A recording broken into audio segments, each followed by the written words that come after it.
And we're back again.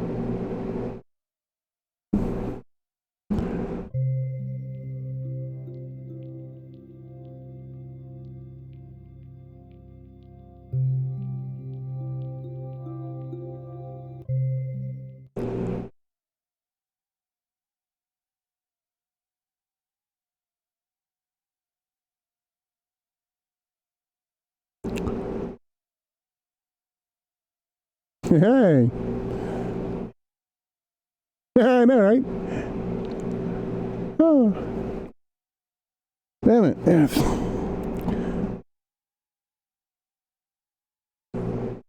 Where is my mouse?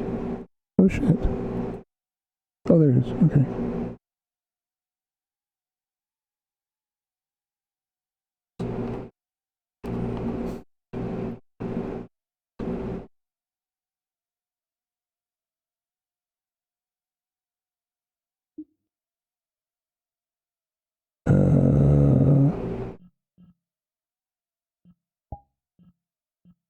Yes.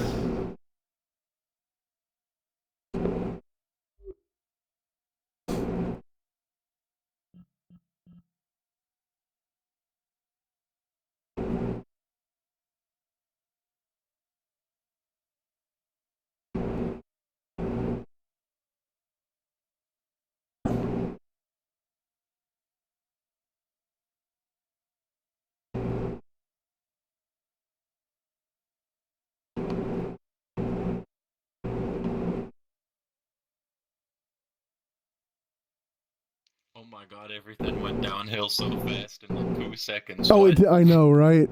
It's like VR chat started chugging, and it was like you popped out. I'm like, oh, and then it was like, oh shit, and then it's like everything crashed. Yeah. I'm like, oh god, I had to restart OBS and everything.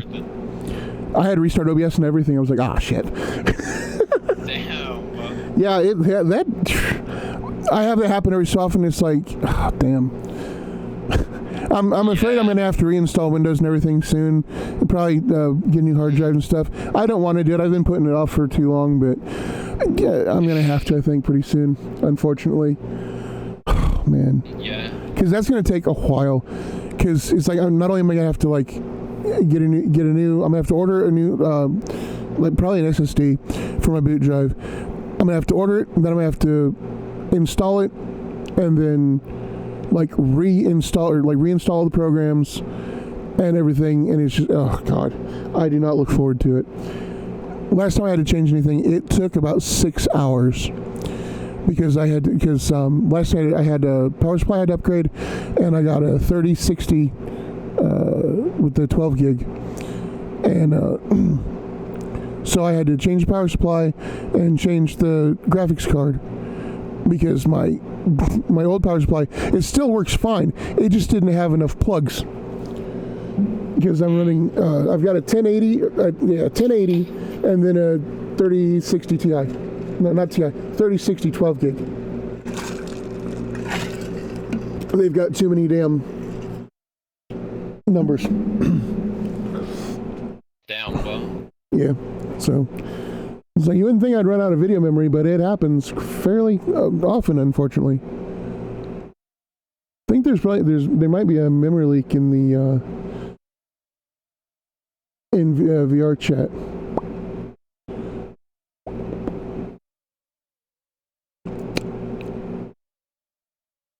Yeah, so as I was saying, like I've done a few art streams, and I don't know if you heard any of that or not, and because I don't know where. I don't know where it went to hell. But yeah, it's like... All I know is that, I actually checked out your DeviantArt in the okay, cool, like, bomb thing of your stream. Yeah. And when I crashed, I got constantly just repeated hearing you saying accidental titties just over and over and over again for like a solid few minutes. Oh, that's awesome. At some point, somebody's gonna clip that or something, and then it's gonna be on a soundboard or something. I'm surprised it hasn't already. That's honestly, the perfect soundboard. Yeah, that is the perfect soundboard edition. Just accidental titties. Hell yeah! I mean, how can you be mad at titties? You can't. It's like, Hell yeah. so it's like you're sad. Titties. Titties make everything better. Well, except for monetization. That's fair. That's fair. Don't let Twitch know. Yeah, that can get you banned, but oh well. It's worth it. Nothing. I ain't see nothing. It's all good. Yeah, it's like it's worth it. It depends if it's just like a temporary ban or like permanent ban. If it's a permanent ban, not so much. But yeah. Oh man.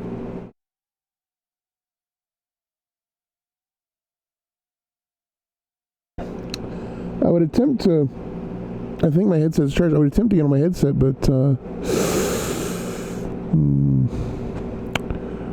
that's a whole different setup. Yeah. I mean, it's not much different, but I have to like open up a different browser because one of the things that a lot of people don't know about is like they have like they'll use like the AirLink or whatever or virtual desktop. Yeah. Or they'll use like the what is it? It's with the Oculus developer thing where you can like cast a different window or whatever. It's easier if you just go to like cast to like the if you just open up a Chrome thing. just open up a Chrome window and then just cast to there, and then all you gotta do is capture the window that's got the Chrome, and there you go. And it's like, because people are like, oh, you need this and this and this, and I'm like, no you don't. And they're like, how do you do that? I'm like, easily. Although if you're not careful, it's just right there. Yeah, but if you're not careful, you will get like an audio loop. I've done that a couple of times. It's like, holy shit, and it's like, shit. I'm like, damn it. And then, or what's even worse is like you'll hear yourself back, like a slight delay, and it's speech jamming. I was like, god damn it. Oh yeah. I've done that a lot. Especially like when that happens really bad, like when I'm playing games with people and they like don't wear headphones. Because like I can hear like the audio from their TV or whatever they're playing on. So it's like there's a bit of a delay. It's like, man. It's like I try to talk. It's like, what? It's like, damn it. Yeah. But yeah, it's but I have fun with it though. Hell yeah. What the hell? Oh, holy shit. Yo. That comes off the wall. Hell yeah. Okay, it says to hold and release to throw. Nope.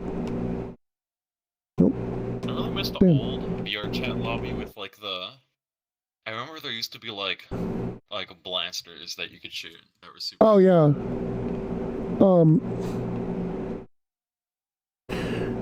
Are you sure it was the VR chat? I thought it was. Because I remember it was like the Steam Home, I think it is. Or is it Steam Home or Oculus Home? It might be like the Oculus Home. I don't think it would be that, just because when I remember messing around with it, I remember it would be like night, like home or whatever would be like night. Yeah. And there would be like this table with like 3 or 4 of them guns. And this was before I had VR, so I was playing on like desktop, and I oddly remember really jankily trying to shoot these things that were off in the distance with it. I don't know if that was the home. I don't know if I like set my custom home or something. That could have been it. Although I don't even think I knew that existed at that moment. Or it could have been Rec Room. If it even was there. Maybe. I don't know why it would be Rec Room though. I don't know. It hits like a air check because I didn't really play Rec Room until more recently, and even then I don't really play it. Yeah, I got on Rec Room like 2 or 3 times, and I'm like, nah, I'm done.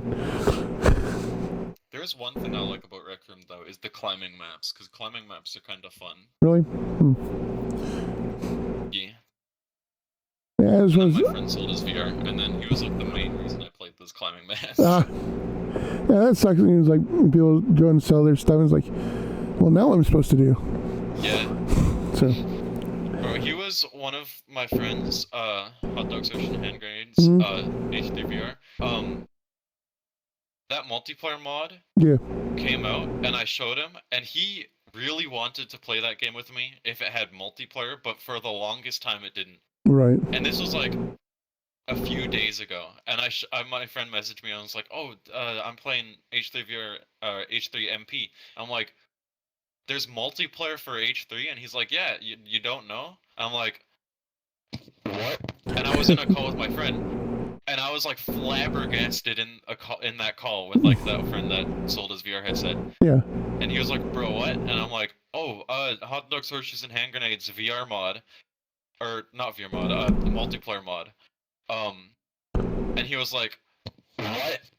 And was he went on like a scurry for any headsets he could buy for cheap Oh yeah. or cheap, because he was waiting for a multiplayer mod for that for ages, and this one isn't even that bad apparently. Oh wow, that's good. But he couldn't really find much. He found an index that was being sold for like $500 or $600, and it was like a whole setup. That's but not bad. He couldn't get it. Yeah, that's But a I little was expensive. like, damn, that's pretty cheap. It is. I mean, I for a whole index setup. I it's would be pretty asking what's cheap. wrong with it. Yeah. Yeah, that's fair. Because, I mean, most people, I mean, I guess they could have just gotten something else and they didn't need it anymore or something. Maybe. Although I don't know. I think it was 2 base stations. Yeah. Which is obviously not like the 3. I think it was 3 that you really want. I think. Well, the main reason you need 3 is like, so like if you put your hand behind your back or whatever, it can still see the controllers. Yeah. Although, my friend was kind of chill with 2 just because he likes to play seated more often. Oh, yeah. So he's like, I mean, it'll work. Yeah. Yeah. Yeah, that's why it's like I've had to try to play things seated for, so now I'm trying to get back into stuff, but I'm like, it's fine, but I would rather be up moving around. Of course, also when I'm seated, I'm like sitting here right there here at my desk, and I'm like, I don't have that much space. I keep whacking the desk. So Yeah. I haven't really played stuff seated all that much, aside from like when I'm super lazy. yeah. This isn't even really seated. I'll just sit on my ground and go into the seated mode so it looks like I'm standing up normally. Yeah, that works. And then that works. I'll just sit in the center of my room. Yeah. Either that or if I'm on like a pilot map or something, or some game that needs me to be seated rather than standing up in a jet, then I'll sit down, of course. Yeah. Cool. So, did you ever play around with Twitch Sings? I didn't even really know that was a thing. Yeah, it was. I don't miss really it. do much on Twitch all that much. Basically, it was just it was karaoke for Twitch. Yo. And it had like its own little separate program that you had to like launch and stuff, and it was pretty cool. There are probably clips somewhere. I only did it like 2 or 3 times, so 3 or 4. But the main problem was when I did, I ended up singing for like hours. Just keep finding good songs that I liked. I'm like, it's like I tried to do it earlier, but it's like, no, my throat is not lubricated enough for that today. Because I mean, just talking is like you can hear. It's like just kind of straining my voice a bit. So I'm like, damn. And also, it's like the karaoke map was pretty good, but I wish the vocals had been turned up just a little more. Yeah, it usually is a bit easier when you can hear the vocals. Yeah, so that's my main thing. Is like, with it more. Yeah, because it's like, I just like left to my own devices. I'm just like, okay, whatever. But as long as I can like hear like I sing along with better than alone. Because that's one of the things I've always done is like ever since I was a little kid. That's why people are like, oh, you sing so well. I'm like, I don't think so, but okay. It's like, were you hearing the same singing I was? Because, but one of the things I used to love to do was like when I was working with the Walker Stalker convention, they had their warehouse was in Franklin, which is just outside of Nashville, and so I was one of the people, basically the only reliable person that they had to like come work in the warehouse. Basically, all we did was like load trucks and stuff for the conventions, and because it started out, they put like a big call out for like anybody that was in the area or whatever. But we live like 2 hours away almost, but we'd drive up and so we also volunteered for the conventions in Nashville and Atlanta. So it's like we were just like, yeah, it's like. So eventually they were just like, you know what, we need somebody at the warehouse. You come up? I'm like, sure. So we're the only ones that showed up, like, because even when they called other people, like most of them wouldn't show up, or they'd bail last minute, or they'd ditch out early or whatever. So, but it was fun. So it was like on the way up there, I had like 2 hours. I had like a road list of songs. And it's like I had on shuffle, but my God, when it was Barbie or Aqua, like back to back to back, I was like, Jesus Christ, Smalls, you're killing me. Because like that's one of the things, like I sing both parts, and I can do it fairly well. So like Barbie Girl, bopping between the guy and the girl, it's like, especially like it's like I can do it pretty well usually. But when my voice is like tired or strained or like I'm dehydrated or whatever, it gets a bit more difficult. It makes sense. But it's like, because like the whole list, I had like a whole bunch of songs that just like, most of them weren't like that. But there were days, it was like trips where it was just like, it would just hit like one Aqua song after another. And I'm like, oh, goddamn. It's like, cut me some slack. It's like, oh well. It's like, my voice is going to be dead, but it's worth it. Yeah, it was like I said. I know at least 2 of the streams I did of Twitch Sings. I think the first one was like 7 or 8 hours, and then the other one I remember for sure was like 12 hours, just solid Twitch Sings. I'm like, and then they announced they were getting rid of it. I'm like, no, damn it. I was just like, damn. Very tragic moment. It was. I was like, oh well. And then I'm thinking, I'm like, yeah, probably better for the better, because it's like I don't need that kind of shit out there. But what I wasn't aware of, at least for a bit, was that, so like the first time, that each song you sing, they cut and upload as its own clip. So they had like the Twitch Sings clips. And those weren't ones that went away. I think they're still there. They may not be though. But so it's like anybody that did any Twitch Sings, all the clips are up there for you to go peruse through. So it's like, whoa. Yeah. So it's like every song I did, for better or worse, it was there. I was like, oh shit, okay.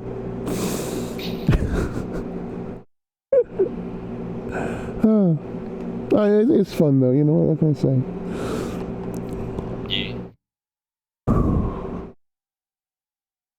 Oh shit, it's almost 7 o'clock.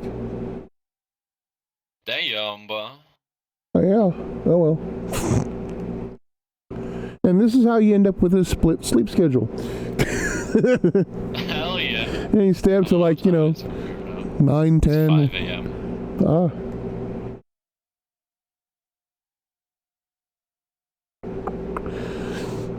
So it's almost 7. So you're out on the West Coast then? I'm in Canada. Ah. Canadian lad. Well, you're still closer to the West Coast then. Yeah, definitely. Yeah, like Vancouver-ish, I think. I think that's that. Yeah. Hell yeah. I know a little bit of Canadian geography. Not a lot, but a little bit. To be fair, as a Canadian, I don't know all that much. I just know a little bit as well. Well, I mean, to be fair, there's really only 2 parts you need to know. It's the East Coast and the West Coast. Because everything in the middle is just kind of, It's just a connection. It's just kind of there. Yeah. Well, Nobody lives there. I'm like, what? Yeah, well, I mean, there's like only one road through there. It's like the road. It was like Highway 40, I think it is. I heard somebody say. Or something like that. I may be wrong. But yeah. But at least you guys have, Linus up there. Hell yeah. So you go to the is the LTX when they finally have it again. I'm jealous. I'm on the other side, unfortunately, and I'm also way further down south. Yeah. So I was like, well, so there's like no chance of me getting to go over there. He's like, down bum. Yeah. Because like, my bank account says nope. He's like, oh, I want to go to LTX. It's like, no, you don't. It's like, no, you want. It's like, no, I want to. It's like, you're not going. Like, damn. Because like, I think I would probably have to. Yeah, I would probably have to fly, and I don't fly. So it would probably be about a 3-week trip for me, just driving from where I'm at all the way to the other side of the country, up into Canada. Yeah, that would take probably about a weekish. Yeah, it would take probably about most of a week. Yeah, and then have a few days up there and turn up, make the trip back. Because that'd be one of those I wouldn't want to drive straight through. Because I mean, you can't drive straight through; it's too fucking big. But the bad thing is like when you start driving in Texas and Oklahoma, they're both really bad.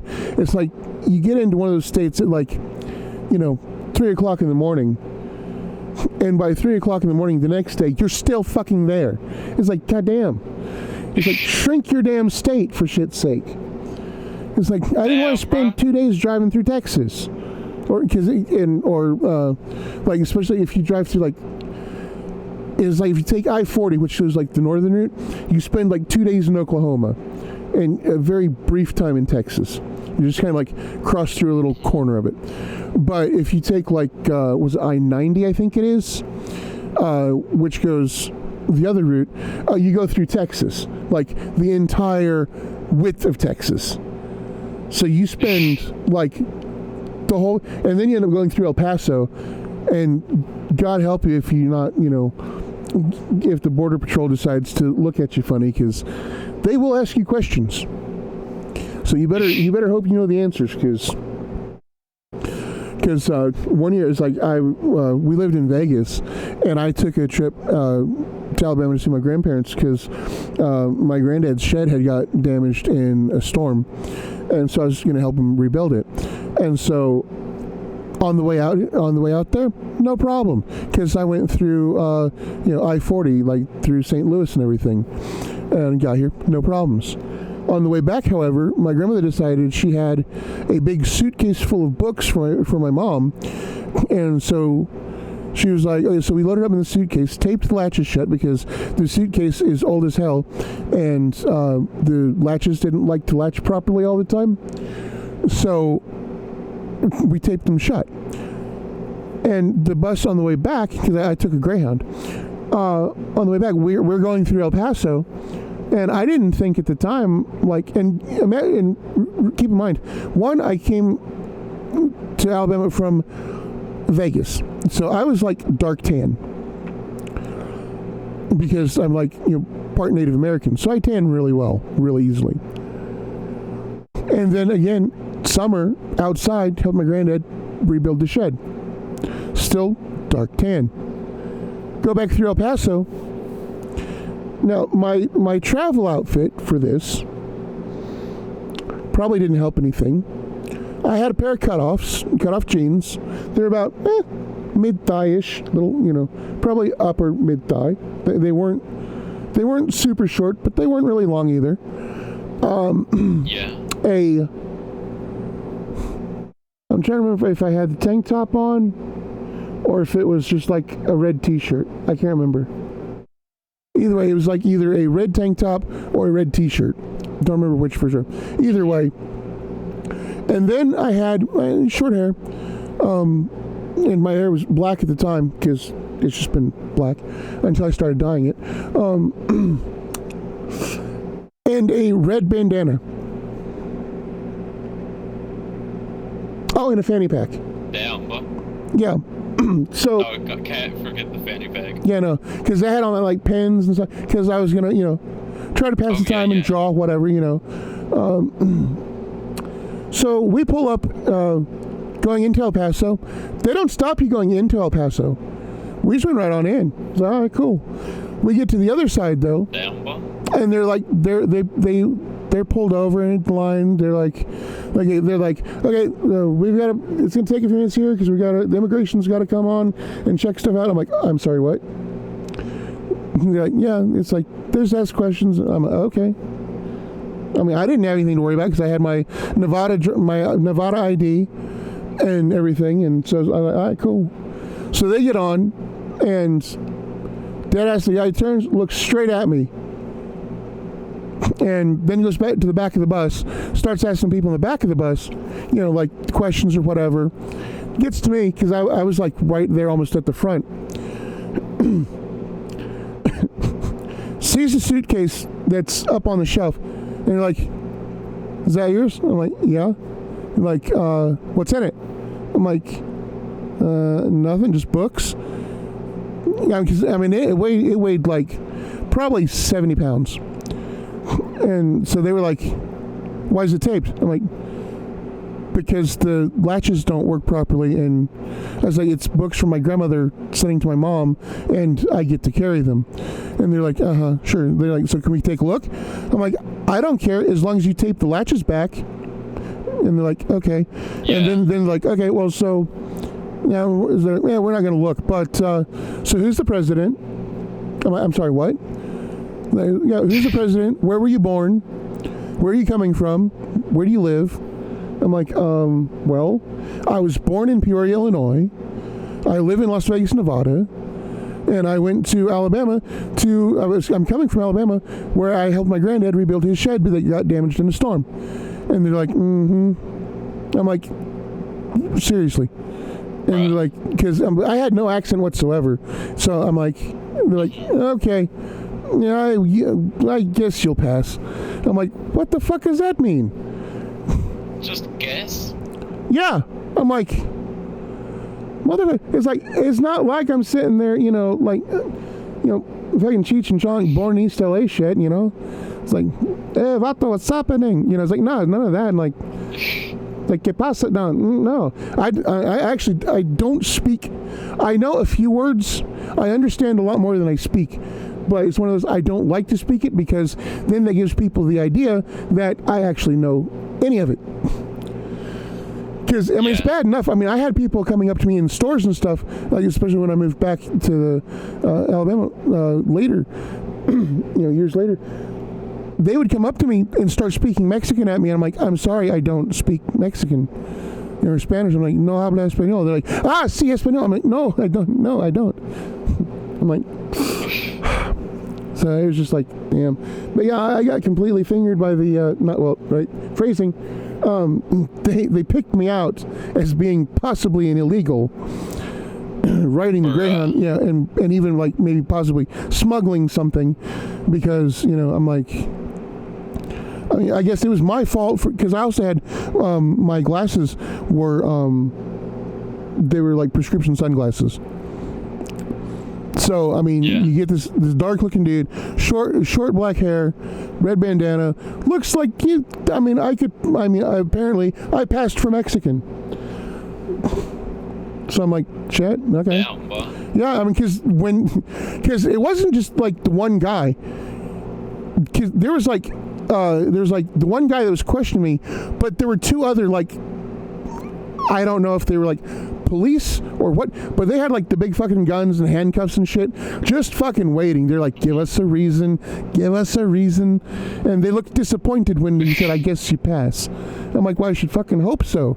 I've lived in this country all my damn life. In fact, until that brief excursion into the apparently southern El Paso, or El Paso, Mexico, I had never been to another country. Apparently they counted. So I'm like, okay. Yeah, I'm just like, what the fuck? Man, it's just the way he's looking, like, they were looking at me like, so what's in the suitcase? I was like, books. Like, really? I'm like, yeah.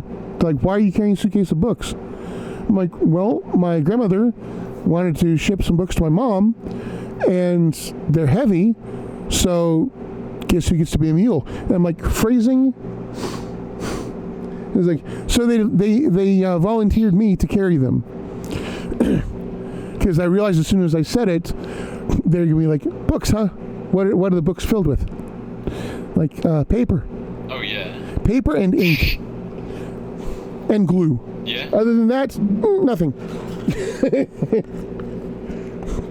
But yeah, that was... Because that was kind of... Because, I mean, as I was sitting there, I was picturing fucking, born in East L.A. How they didn't believe Cheech was, actually, born in East L.A. And I'm like... they're going to haul me off the bus. They're going to put me in a room somewhere, and they're going to, like, interrogate me, and I'm not going to know what the hell to answer because I don't know those answers. Yeah. Oh, man. But it was, and honestly, that was the first time, because that was when I was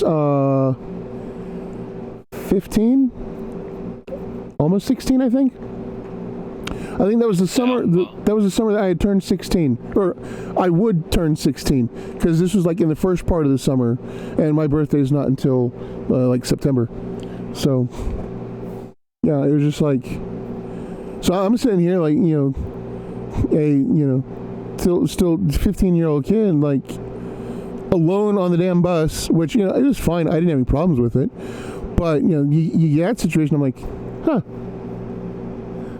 I was like, yeah, this is not going to go well. Because I'm just like, because my thought was like, yeah, I'm going to be a smart ass. I'm going to say something. And then, my parents are going to get a call. Then they're going to have to go pick me up from the INS in Mexico. So I'm like, just don't say anything stupid. It's like, sometimes it's really hard. It do be like that, yeah. Because they ask a stupid question, you just want to pop off like, duh, it's like, what do you think? Yeah. And then like, they don't have a sense of humor. Speaking of not having a sense of humor, a few years ago, me and my now ex-wife and family, we went to St. Louis, to the Arch.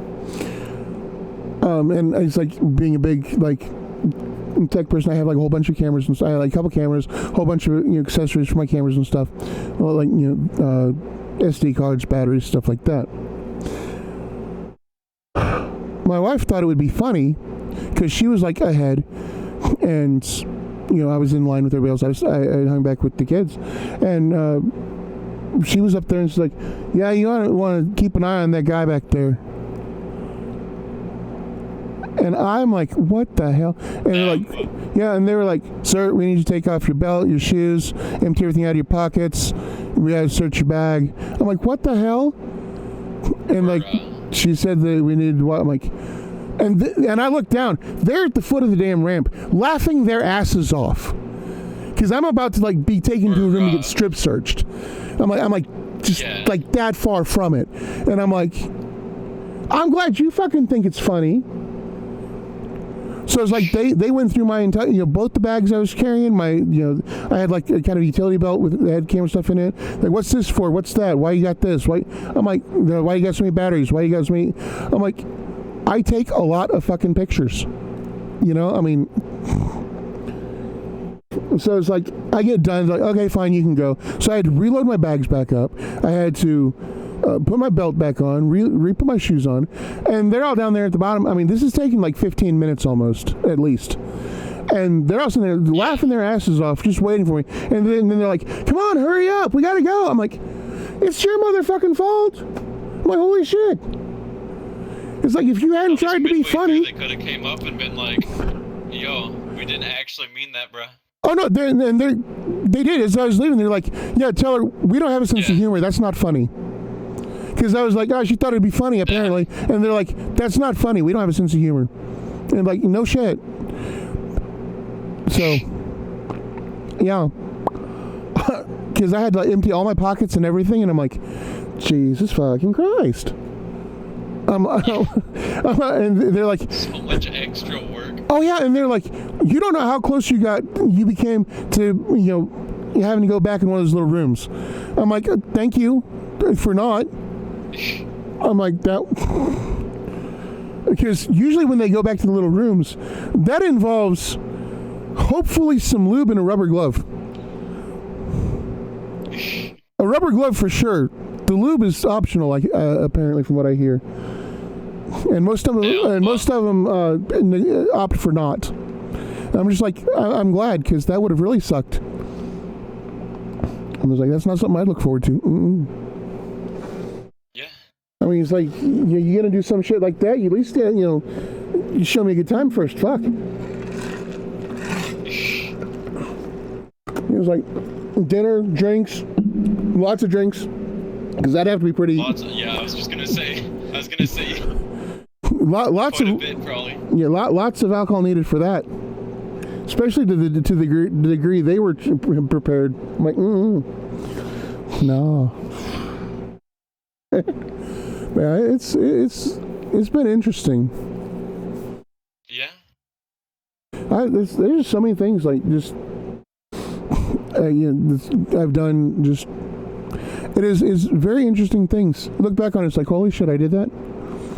And the amount of things I've done, stupid things I've done, and with little to no consequences. One of my favorites was I had one summer while we were in Vegas.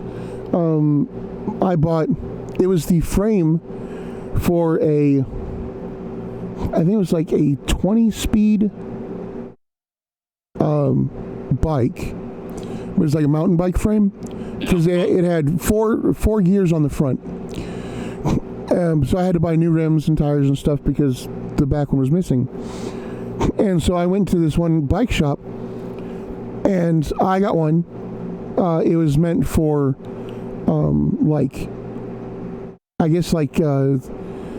for street racing, but it was like a wide rim, like a mountain bike tire. Or it was meant for mountain biking, but so you had more gears. So it was meant to go on a bike with 1 or 2 gears in the front, not 4. So I ended up with like a 40-speed bike. That was fun, because I never took it out of top gear. So when my friends would try to be smartasses and steal my bike, they'd jump on it, try to pedal it, and fall over because they couldn't move it. They did not have the power. But I also almost got a ticket from the police one time, because I was biking down Desert Inn, just kind of going my usual speed. And then I heard, they pulled up and they kind of revved. I'm like, all right, cool. So I started giving us, putting a little more power into it. And then they'd go a little faster, and I'd catch up. They'd go a little faster. Eventually, they blipped their siren at me, and I pulled over. And they were like, "Do you know how fast you're going?" I'm like, "Does it look like I have a speedometer on my bike?" No, I don't. And they're like, "Okay, smartass. For one, we could write you a ticket. 2, the only reason we pulled you over is because it was way too dangerous. And 3, nobody would believe it if we did." They clocked me at 75. Damn, bro. Yeah, I was like, oh shit, okay. They're like, because I was like, we're passing cars. I'm like, I didn't think about it, because the speed limit on that road was, I think, 30, 35. I thought maybe we were like 45, maybe 50. Yeah. But no, they said that they hit 75, and they were like, no, fuck it, we got to put a stop to it. So I was like, oh, okay. Whack. I was like, damn. Well, that's good to know, because I've gone that fast before with not even thinking about it, because they're like, it's a bike. People can't go that fast on a damn bike. Yeah, they can, apparently. Apparently. Yeah, I was like, holy shit. which and it was a while after that I was riding my bike. My chain had had like a little hitch in it, so like every so often it would catch just right, and it would like skip a sprocket, so it'd like throw it off a little bit. So I was going to the video store, and I mean I was booking because I called. It was like a game or something that I wanted, and I had to get the one I had back before it was late, basically. So I was booking, and then the chain skipped. I was like, oh shit. Damn. Yeah. I tumbled with my bike, like sideways and like head over like end over end, and then sideways, and I mean I rolled like 6 or 7 times, and every time it was like the tires caught, it like flew me up into the air. That hurt. It wasn't fun. But then when it was like it didn't like tumble me anymore, I slid into the middle of an intersection. I am so glad that we had the green light. Because if I hadn't had a green light, I would have been a road pizza. Because, I mean, literally, it's like, I was going. I could not, I mean, there's nothing to grab onto. I was along for the fucking ride. Because I had like a windbreaker on. So it was just slick as fuck. I slid, I shit you not, like over half a block. What kills me, I mean, like I said, I was booking it. And that leads me to believe that the cop was not bullshitting when he said that they hit 75. And also, luckily, it's like I didn't break any bones, didn't get bruised much. I didn't really hit my head, thank God. Because, I mean, any one of those scenarios, it could have been, like, just done over. Game over. Yeah. But, so it's like, my guardian angels were watching over me that day. But what really pisses me off, all the people that saw this shit happen, and they just kept right on going. They did not stop, didn't look back, didn't make sure I was okay. I'm like, and like I said, I slid into the, like, literally, I stopped at the median of the intersection, but I was still in the lane. I was still in the travel lane. So I had to get up, pick up my bike, walk back across the street, like the whole entire, and this was like a 4-lane road with turn lanes. So it was like 6 lanes, basically. So I slid 6 lanes into the middle of the intersection. That people just saw me. It was kind of like the end of Back to the Future when he's on the, when he gets back on the, on the railroad. And he just kind of, just like coasts across the intersection. People staring. That's what happened. They saw me sliding, and they were just kind of watching me slide by. I'm like, you suck.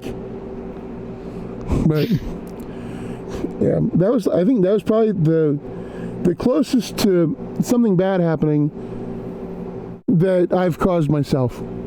There's been a couple other times, but that was like the biggest, the one that if it happened, it would have been my fault. Yeah. But yeah, well, I figured you're just built different. Oh yeah, well, we had a health fair one year, and we went to it. They had a bone scan machine supposed to tell you your bone density. So they were doing like a whole bunch of people before me. I get there, and they were like, "Huh." I was like, "What?" Like, well, our machine seems to be malfunctioning. They tried to turn it off, turn it back on. They're like, well, we got to figure out what's wrong with it. Come back in a few minutes, like about 20, 30 minutes, and we get it sorted out, and we'll do it then. I'm like, all right, cool. So I'm messing around with the other stuff. 30 minutes. I mean, I see them. They're scanning other people. I'm like, all right, cool, it's working. I go back, and same thing. They're like, huh. And I'm like, what? And they're like, well, it's off the charts. Your bones are so dense, our machine can't register it. And it's like, and it can register. Damn. Yeah, it can register densities up to like concrete. So your bones are more dense than concrete. I'm like, oh shit, okay, cool. They're like, we've never seen this before. I'm like, all right, cool. Man of Steel. I guess all the milk I drank when I was younger paid off. And that's probably one of the reasons why. I mean, it's like, I've never had an actual broken bone. I had a fracture one time when I got in a car wreck. I had a fractured wrist. Yeah. But it was just a very hairline fracture. It didn't even, it was just like, it was like one of those, it didn't show up right away. It showed up like a few days later as just a teeny little hairline fracture. And I was like, huh, Yeah. cool. But I figured when I was 10, I had pneumonia real bad. It was like the same kind that I've heard have you seen Poltergeist? You know, the little girl Carol Ann, she's the one that sits there in front of the TV. Says, they're here. That one. Yeah. So apparently she had pneumonia, a certain type, and apparently from what I heard, I'm again not put that much research into it, but it was said that she died from it. So I had the same thing she did, and I didn't even know it. I was at school one day, and what really it was bad because one guy, he was a big dick, always like every day like would like hit me on the way going down the hall. I don't know why. I don't know who the hell it was. It was just this one dude, for whatever reason, didn't like me. So one day he like did something, and like the sharp part of the book hit me on my back, and that was just like, that was the last straw. It pissed me off. I was like, it was just like, it was just like, you're coming with me, motherfucker. I was like, I wasn't sure what was going to happen, but I was going to beat the hell out of him.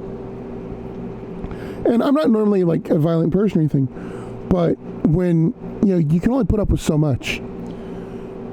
And so this was just like the last straw. So he hit me, and I've had people tell me this after the fact because I don't remember a whole lot of it. But apparently, when I started beating the hell out of him, and then a bunch of people like came out and was like trying to stop me from, you know, hitting him and stuff. And I was just I remember hearing somebody over my shoulder yelling at him, and he was like halfway down the hallway, and they were yelling, "Run, stupid! He's gonna fucking kill you!" I was like, huh. Of course, I was pulling this whole mass of people, locker by locker, down the hallway. I had somebody tell me later that there was like about 40 people dogpiled on me to try to get me to stop.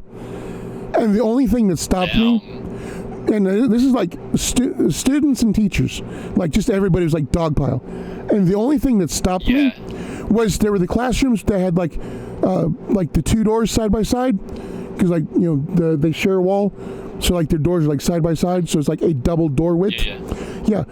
I got to the end of the lockers and I couldn't reach the other lockers. That's what stopped me. Damn. Because I passed two other classrooms. Like I pulled them across with, you know, because I could reach the lockers. I just kept going, but I hit that and I couldn't reach the other side. But it was like, after that, a lot of people quit fucking with me. Yeah, that makes sense. Which, I mean, is fine with me because, you know, but a lot of people, like a lot of the teachers that were real dickheads and stuff to me, because, you know, like, it was really bad because my PE coaches, they wanted me to like go out for sports so fucking bad, especially like football, because I mean, it's just like I was big and, you know, built, and I was like, I hate sports. Yeah. I hate them. I don't like watching them. I don't playing them, maybe a little bit, but nothing really more than just kind of chucking the ball for nothing. But so, because when we went out to PE, they would take us out on the field where they had like all their like football equipment, their training equipment stuff. So one of the things they had, like, they call them blaster bars. Basically, it looks like a half set of monkey bars with just the posts, and then they've got like really strong spring pads, like 2 or 3 sets of them, like vertical. in each one. So the whole point of that is and each set gets stronger and stronger. So the whole purpose of that is to try to, I guess, like when people tackle you, to get out of their grip, apparently. So I was just like waltzing through the bars like nothing. And they were just staring at me like, what the hell? And then he called one of the other coaches, and they both came out and they're like, you need to go out for football. I'm like, no, I don't want to. Like, why? I'm like, I don't like it. And like, no, you're gonna go out for sports. I'm like, no, I'm not. And then just to prove a point, they had an 8-man sled that I just pushed, fun. I was just kind of like randomly just kind of pushing it like it was nothing. And they were like, they were like, my one teacher was so mad. His face was so fucking red because I was sitting there like, like normally like 4 or 5 people can't move the thing like that, and I'm sitting there moving it by myself. Just because I was like, I had the center pad, and I was just moving it around in circles or figure eights and stuff. I'm just because everybody else they were all doing some other thing, and because it was one of those where like before the class we had like run laps or whatever, and I was like, I'm not running, bite me. I'm like, I'm not running, so they made me walk the laps. And they're like, oh, you're not going to get to participate in today's activity if you don't run. I'm like, I don't care. So I didn't, and so they didn't let me participate. So I just fucked around with the other equipment, and they're, so I was just fucking around with it, and they were just like, hell yeah. Yeah, they were like, you've got a gift, you're wasting it. I'm like, I don't care. I'm like, I don't like sports, and. Because, they were hounding me to try to join the team. I'm like, no. And so it was like, that put me on their shit list. And then later that year, we had, it was during the winter, we had like a weightlifting type class where we had like the weight machines and stuff. And the teacher thought he was going to be like slick and, show the kids how much he could like leg press and everything. Because he was like he was a ex-football player or like weightlifter, so I don't know what the hell, but so he was like, okay, so he like had it like it had 2 sets of pedals. The bottom pedal, the top weight, I think was like 800 or 900 pounds, I think, and then like the top set was like almost 2,000. It was like just a fart's weight away from being like 2,000 pounds. So he's sitting there. He put it like all the way down. Bottom set of pedals. I think he did like 700 or 800 pounds, and it looked like he was going to blow a gasket. And so there was like, oh yeah, and I'm like, ah, cool. So I was like, me being myself, I was like, I wonder how much I can lift. And keep in mind, I had never been on a weight machine before. So I just put the thing full fucking weight. I was like, let's go, see what I can do. And I was like, I pushed it, the bottom pedals. I'm like, that's not heavy. Then I pushed it, and then I was like, all right, let's do top ones. So I was like, I pushed it and, lifted it all the way up. And then one of the kids was like, holy crap. And then I just started like just doing reps. Just and then the PE teacher was like, you're gonna fucking hurt yourself, get off of there. He was pissed. It's just like the big veins just bulging. Again, looked like he was about to blow a gasket. I'm like, okay.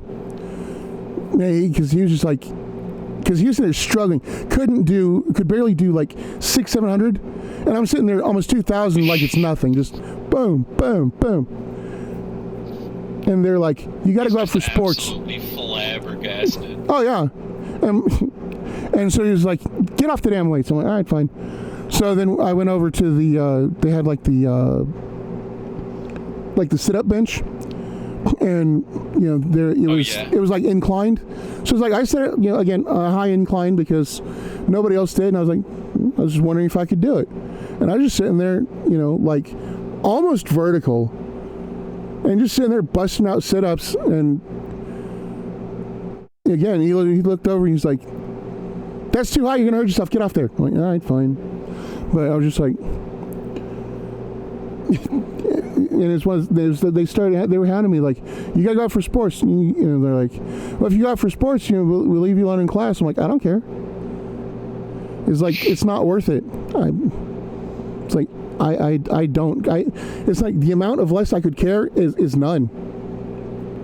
It's like there is absolutely no less I could care whatsoever. It's like if all sports suddenly just disappeared, I would not give a fuck. Nothing would change. Nope. It's like I would go on perfectly fine about my business, and I would not. My life would not be changed whatsoever. And they're just. Because and so they started like writing me up every day, so I had to go to the office and explain to the principal why I was there that time.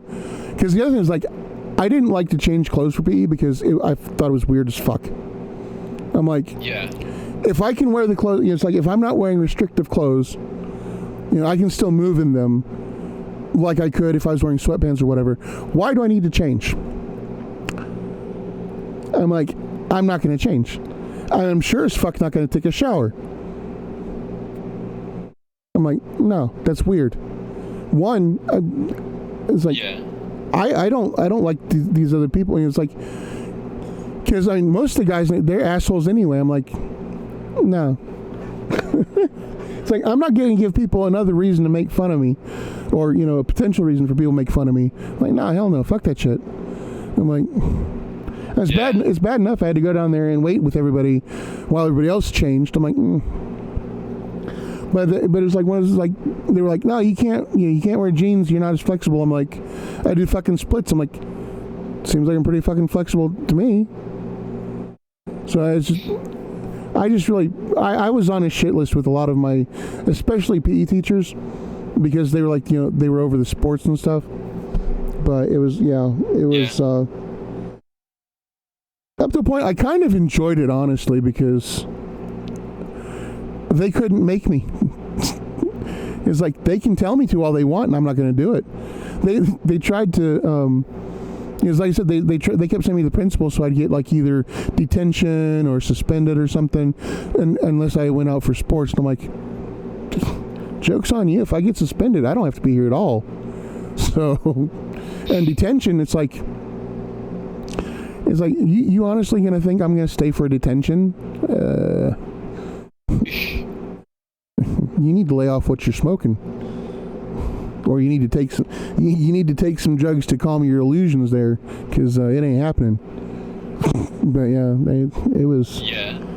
It's like I was never outright rude to my teachers, but they were kind of like the PE teachers and the coaches and stuff. They were borderline abusive, and I'm like, eat it. And they were just like, you're gonna be and you're gonna always have bad grades or whatever. And I'm like, I don't care. It's like the amount of this. So? Yeah, I'm like, what are you gonna do? Make me walk more laps? Because that was always the thing. It's like, run your laps. You're gonna have to keep doing it, and you won't be able to do today's activities. I'm like, what are you gonna do? Make me run more laps? Okay.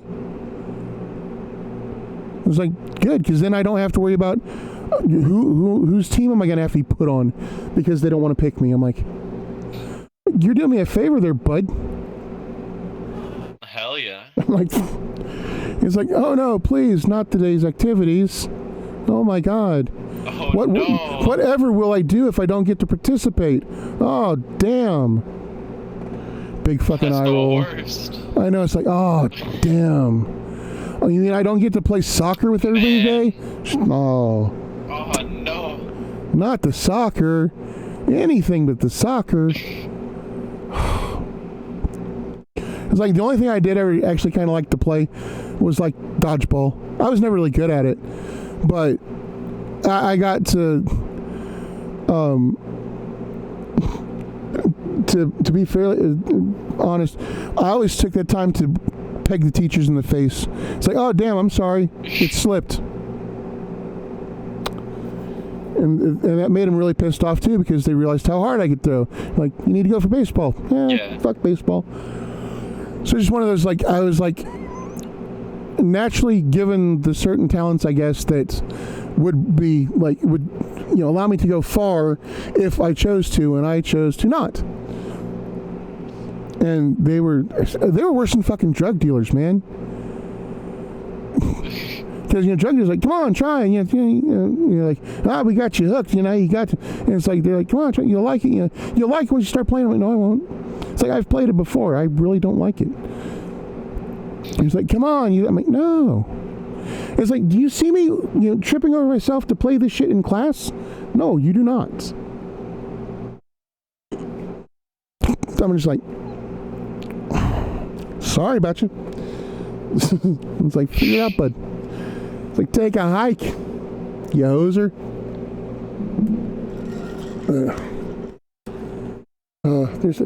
But yeah, I from that year alone, I ended up with a school file 6 folders thick. Damn. Yeah, because like every day, they wanted me to change my clothes. I'm like, no. Write me up and send me to the principal. Sometimes the principal would send me back to class. Other times he just like, just go to the library. I'm like, all right. And again, I got to to fuck off and read or whatever. Not hurting my feelings any. Hell yeah. I'm just like, oh no, not the library. Oh, I hate it there so much. There's all the books I have to read. So much paper. I know. You give them like that one monkey side eye. Like, no, there's all those books I'll have to read. Like, damn. That's not what I like to do at all. Damn, bud. Oh, well, it is. But I finally made it through the shit. And I'm like, I didn't, try to commit homicide any, so that's a plus. Hell yeah. So that was always one of the things to be like, I never understood the people that, were, get all depressed and were like, oh, I'm going to do something myself. I'm like, no, hell no. If I'm going to do something, I'm going to take somebody out with me. It's like, I've got a list. Yeah.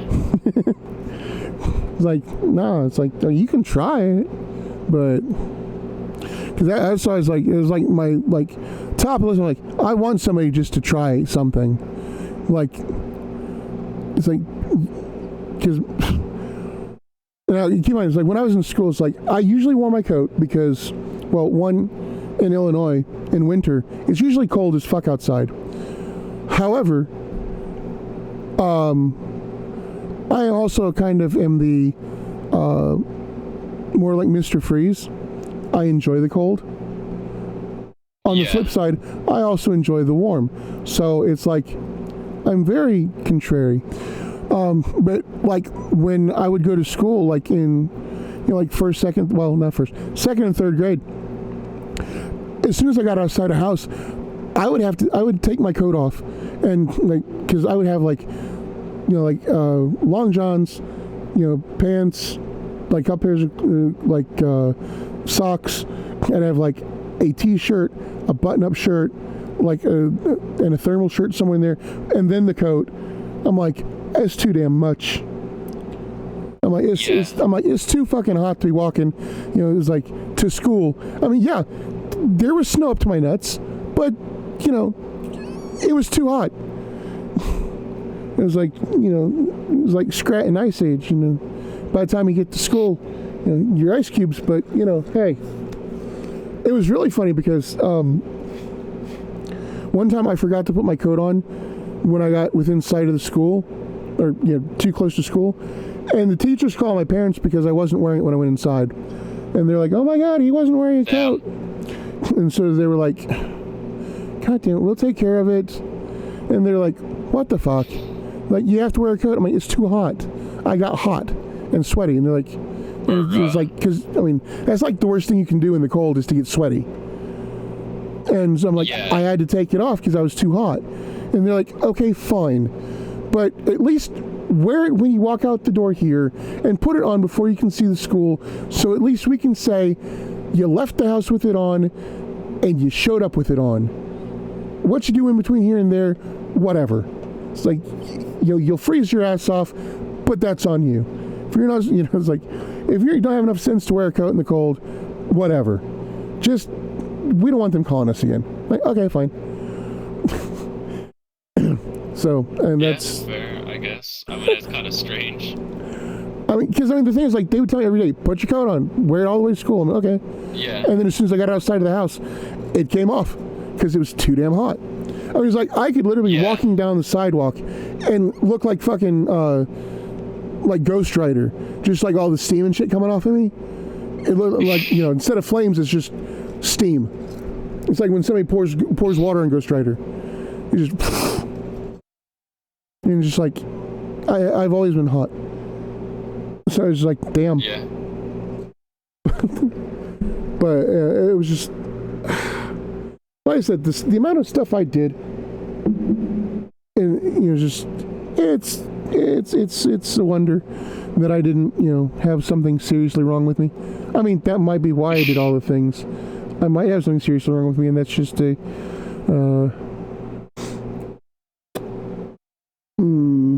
what is that? The shit. I forgot the word. Damn it. Materialization of the weirdness. Or the thing. Of course, and also, it's like another thing that's not supposed to be able to happen that apparently it's not supposed to be able to happen, but I can make happen, is we have this place called SciQuest, and it's like a science museum. And they have like all kinds. It's for geared toward kids, like younger kids, and they got all kinds of cool science experiments and stuff all over the place. It's really awesome. It was a really awesome place, but they lost funding and had to close down. But they had this one thing where they had like two sets of like metal plates. One set was copper, one set was zinc, and they had 4 plates total, one of each kind on each side. And then they had like a little like hand thing where you put your hands on top of the plates. Well, they were connected to a multimeter or like a meter in the middle, and that moved depending on electricity or whatever. So it's like the experiment was you put your hand on zinc, your hand on copper, and then it moves the needle, showing that you're creating power. It's like, yeah, cool. I mean, it's duh. So, and then also you do it the other way, copper to zinc, whatever, and it'll go the other way. One thing that nobody has ever figured out, and apparently it's not supposed to happen, one, I could, and also most people, the needle only barely moved. Like a quarter, maybe half the way. I could peg the needle. When I touched it, it just punk, straight to the side. But not only that, I could peg the needle both zinc to zinc and copper to copper, which is not supposed to be able to happen. Strange. Yeah, so I'm just like, huh. My life is an anomaly. So there's many things. You're literally a superhero who does not know he's a superhero. I mean, it's the more I go on, it's like the more I'm thinking, huh? Okay, cool. Because that was that was things like when we lived in Vegas. One of the things that I had to do is like me and my mom and my sisters. This was like I think it was. My dad was at work. We were out driving down the road, going to a store or something. I don't remember. The car died. So we're here on one of the main busy roads, and there's like nowhere to turn off or anything, and the car just died. So I had to, and like my mom and my sisters, were in the car. So I had to push the car with them in it because my sisters couldn't steer because they were like 6 and 7 or something, like 7 and 8, something like that. So so my mom had to sit in the car and steer, and I had to push the car. And it was kind of an uphill. And the car I was pushing, just to give you an idea, it was a 1972 Pontiac Brome Fleetwood, or Pontiac Bonneville Brome edition. Yeah, this is like a land yacht. It was like 32 feet. It easily weighed like, I think it easily was like 2,000 plus pounds. I mean, this was like solid steel. So I had to push it. I was pushing it uphill with my mom and sisters in the car. And then we get the first driveway we get to, which is about half a block away. We started turning into it. It's an uphill driveway. Like, not just a little uphill. It's like a lot uphill. Yeah. So I was like, fuck it. I turned up, put my back up against it, and then pushed it up the driveway to the flat parking lot space.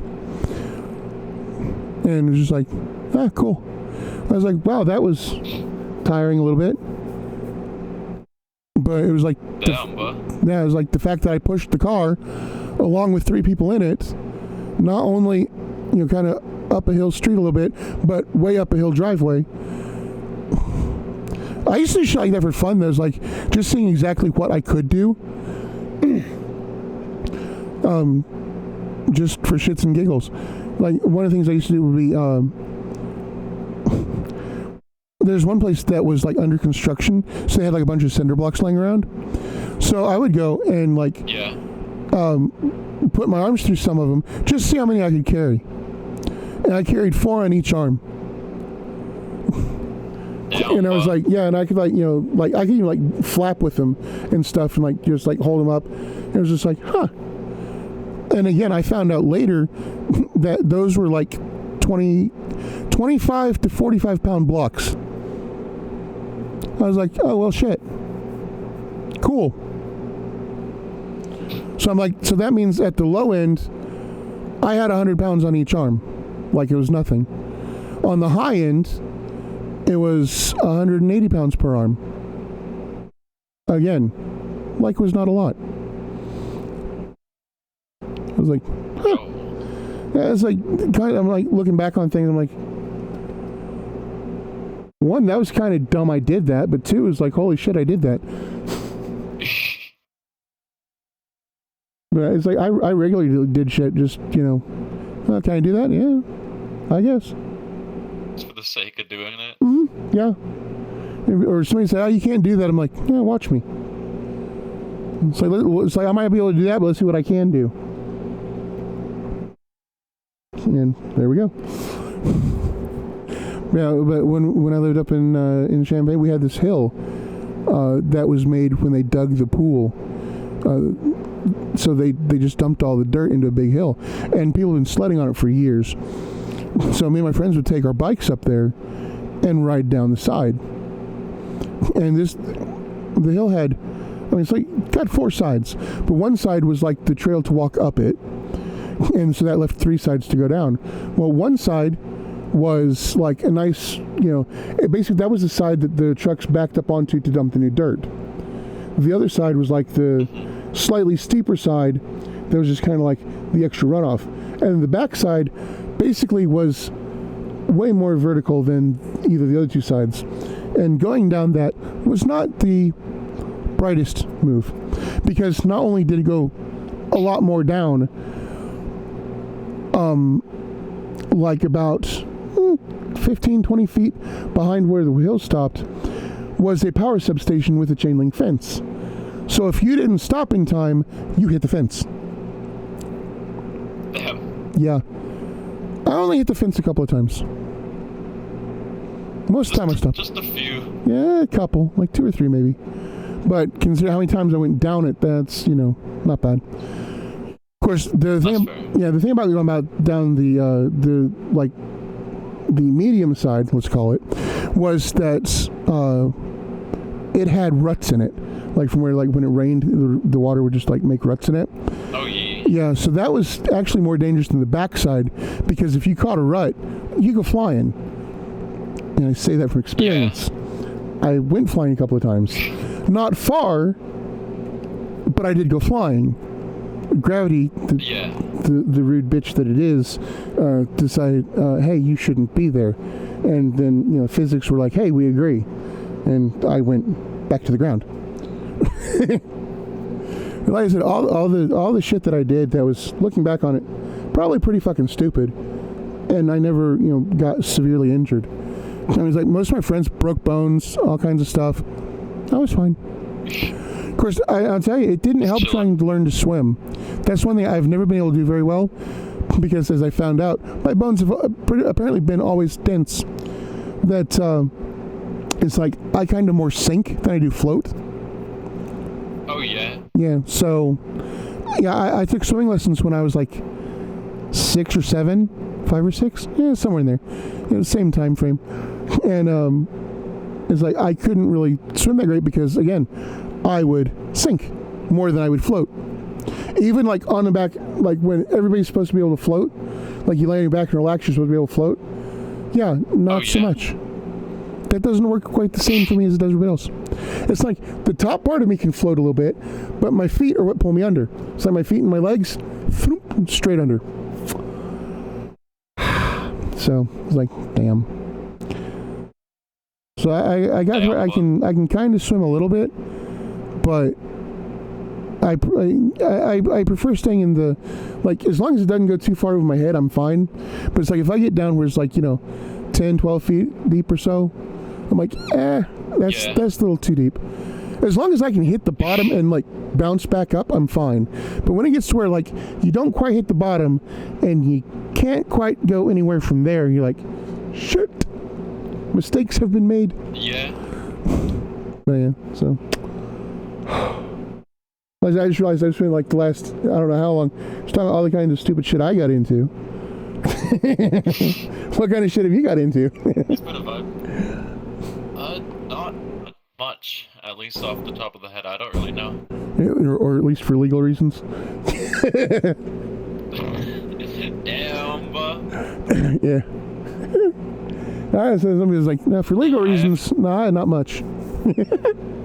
Yeah, for legal reasons, not really much. I don't know. I've like accidentally cut myself carving a Tic Tac box because I'm retarded. But that's like, I haven't really done all that much. Oh, you want to talk about cutting yourself? I did that once too.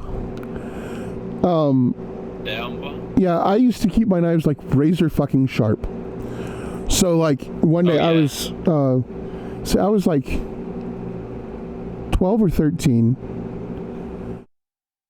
I was like sharpening my knife, and because it had been sharpened for a little bit, so I was just sharpening it, and then I don't know what, I didn't pay attention or somebody like caught my attention for a second. So as I sharpened it, I drug it right across my middle finger from like the well, if you're looking at it, the left side by the knuckle, the first knuckle, all the way across the top fingernail on the opposite side. And it was fucking deep. It was like, it was so deep, it didn't even bleed for like 3 seconds after I cut it. I was like, oh shit, that hurt. And I looked down, I'm like, oh, because I saw white. I'm like, jeez, that's probably not a good thing. Because I'm assuming that was bone. maybe not. I'm assuming the white was bone. Because otherwise it should have been skin and muscle. Yeah. So I was like, oh shit. So it was like I had to, and I was watching my sisters too, because my parents were at work and they hadn't got home yet. So I was like, oh well damn. So I got like some shit, I got like paper towel or toilet paper or something, stopped the bleeding a bit. Because once it started bleeding, it was bleeding pretty bad. And I was feeling pretty bad too, because it was like one of those, I was feeling a little woozy. And so it was like, I got to stop. I just put a Band-Aid on it after I stopped the bleeding. It was like, I should have gone for stitches, but I didn't. And now I've got a nice little scar. You're like, this is why you don't be stupid with a knife. But it's like, well, no, it's like, it's fine to keep your knife. It's like, if it had been a dull knife, it would have been even worse. So, But yeah, it's like I always used to keep my knives like, I say used to because one, I don't really have any knives these days, and also something happened to my sharpener and I can't find it, and I just haven't been arsed to buy a new one. So like I've got like 2 or 3 knives that can be sharpened, but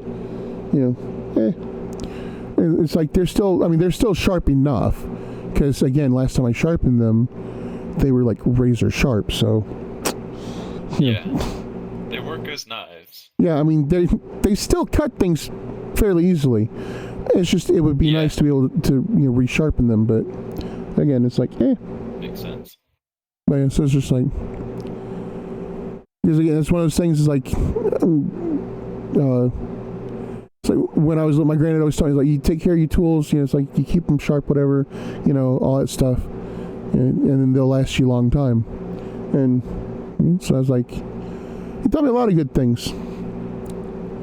Of course, some things he didn't. He probably should have, or he tried and I just didn't listen. That's probably more accurate.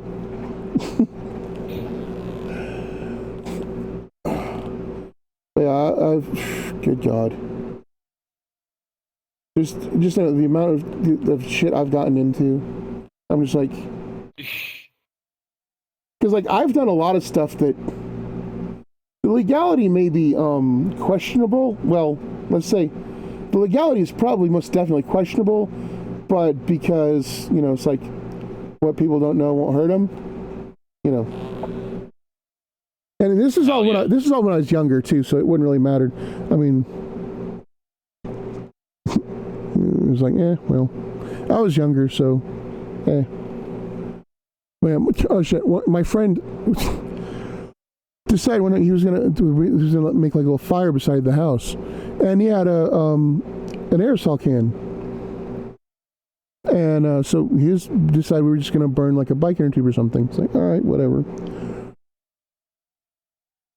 We start spraying it and shit, and then it's going pretty good, making a little flamethrower, whatever. Then as a car starts coming down the road, and we're like on the side of my house, beside like there's like a little city park and creek kind of thing. The car starts going down the road. He freaks out, chucks the can into the fire. I'm like, you dumbass. And my dumbass, because I didn't want there to be questions, because I knew it was going to explode if I didn't get it out of there, my dumbass went running up to kick it out of the fire. I was about a half second too late. I got there right as it exploded. Jeez. So I was covered in flaming paint, and the bottom of the can apparently like went right, like it was like I got just grazed by a bullet almost, because it went. I heard it like whiz by my ear, and I was like, "Fuck!" So yeah, I had to get. So I was all nicely burnt for a little while, so I had to get that taken care of. It was, as he threw it in there, I'm like, "What the hell?" And so then, not only did my mom have to take me to the hospital to get the burns taken care of, then the cops came and were like, "So what was going on?" I'm like, "Oh fuck." So my friend made up a story that some like the neighborhood bully came and like was messing with us and threw the paint can in the fire. I went along with it. I'm like, okay, sure. Yeah. Because he would have gotten a lot more trouble throwing it in the fire than, just random neighborhood bully.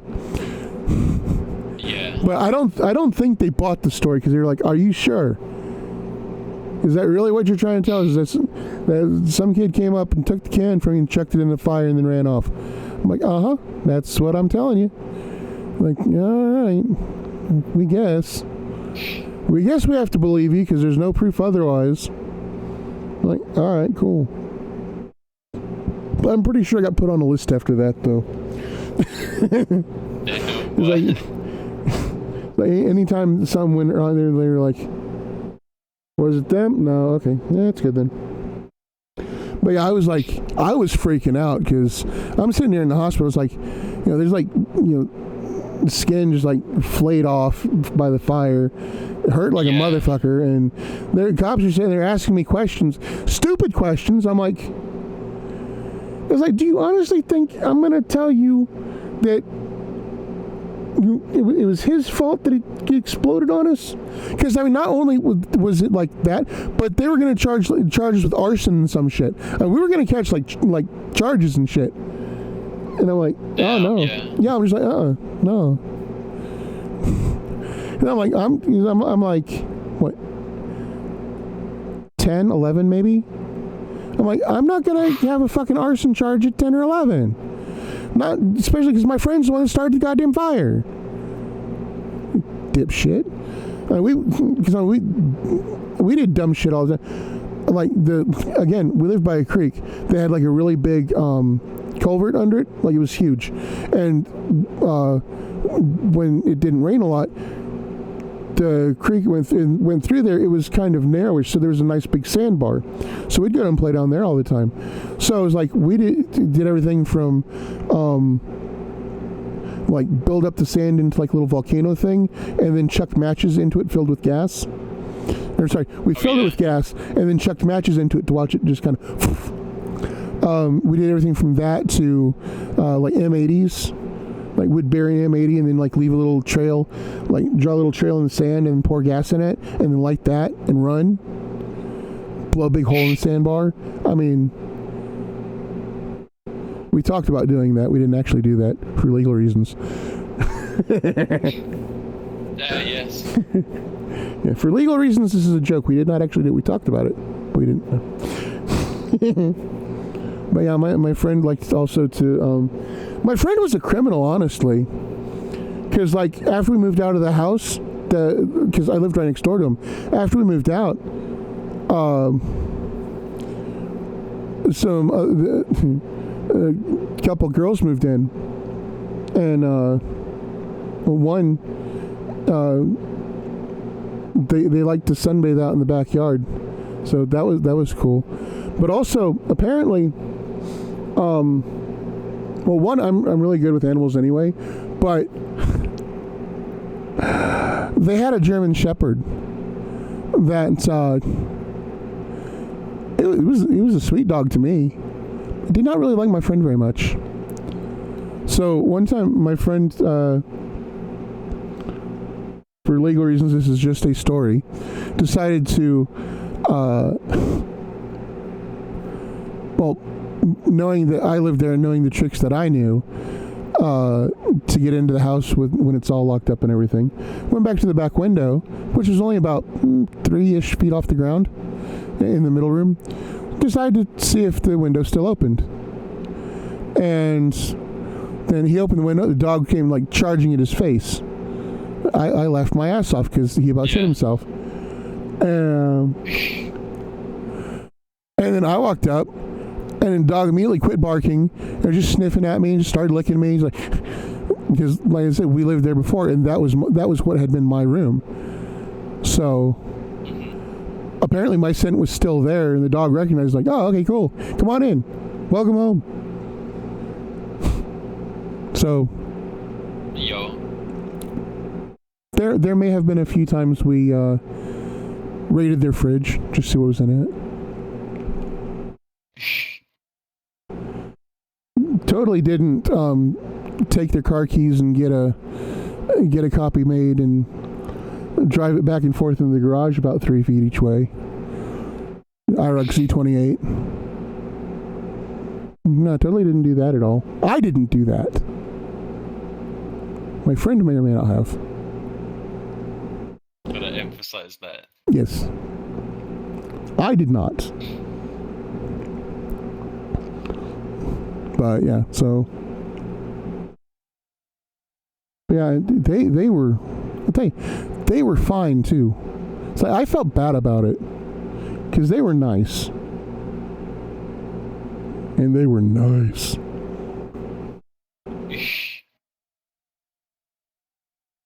No, they're like, I think it was like 12 or so. But yeah, like I definitely appreciated the when they were sunbathing. Hell yeah. they wore barely clothes. I mean, honestly, it's like these days, yeah, it's like you see stuff like that all the time. But back then, you didn't really see that much, or most swimsuits were not that small. At least not here in the States. Yeah. Because basically it was like a G-string with an eye patch. And then 2 little eye patches for the top. That's about all the material there was. 3 eye patches and string. Damn, well. Yes. And they were nice and tan and well built. Very well built. Like I said, I was 12 or 13. 12 or 13. And I greatly appreciated it. It's like they were, they definitely may or may not have earned a place in the old spank bank there.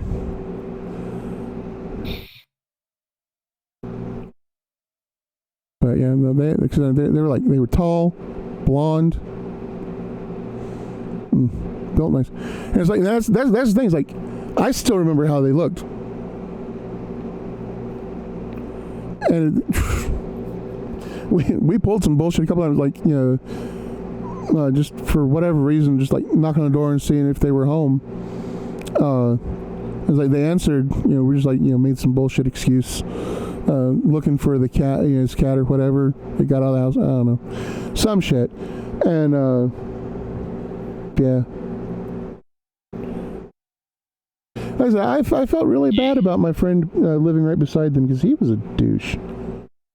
But Damn. Well. I still like to go over and hang out because the view was nice. And they gave really nice hugs too. Smelled good.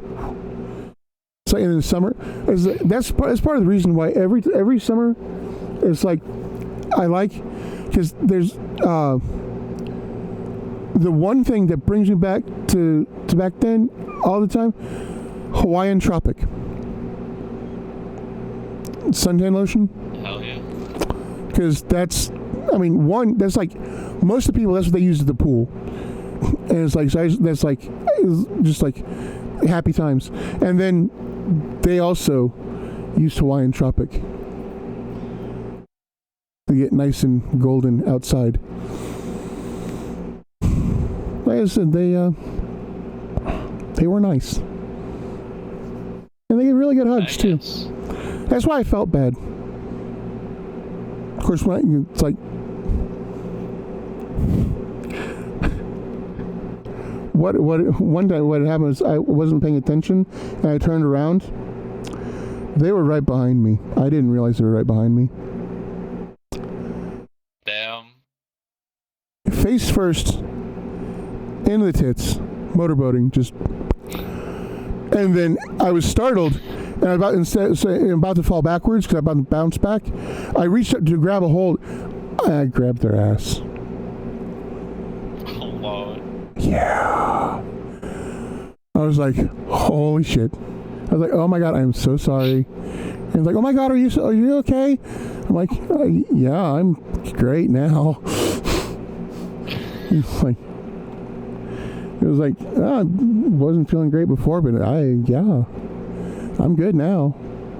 It's like, I wouldn't have mind, because she also like, because she also like to grab me, because it was a driveway, like asphalt driveway. I would have busted my head open. So she grabbed me and pulled me up. I was like, it was nice. Like I said, just full on, just face right and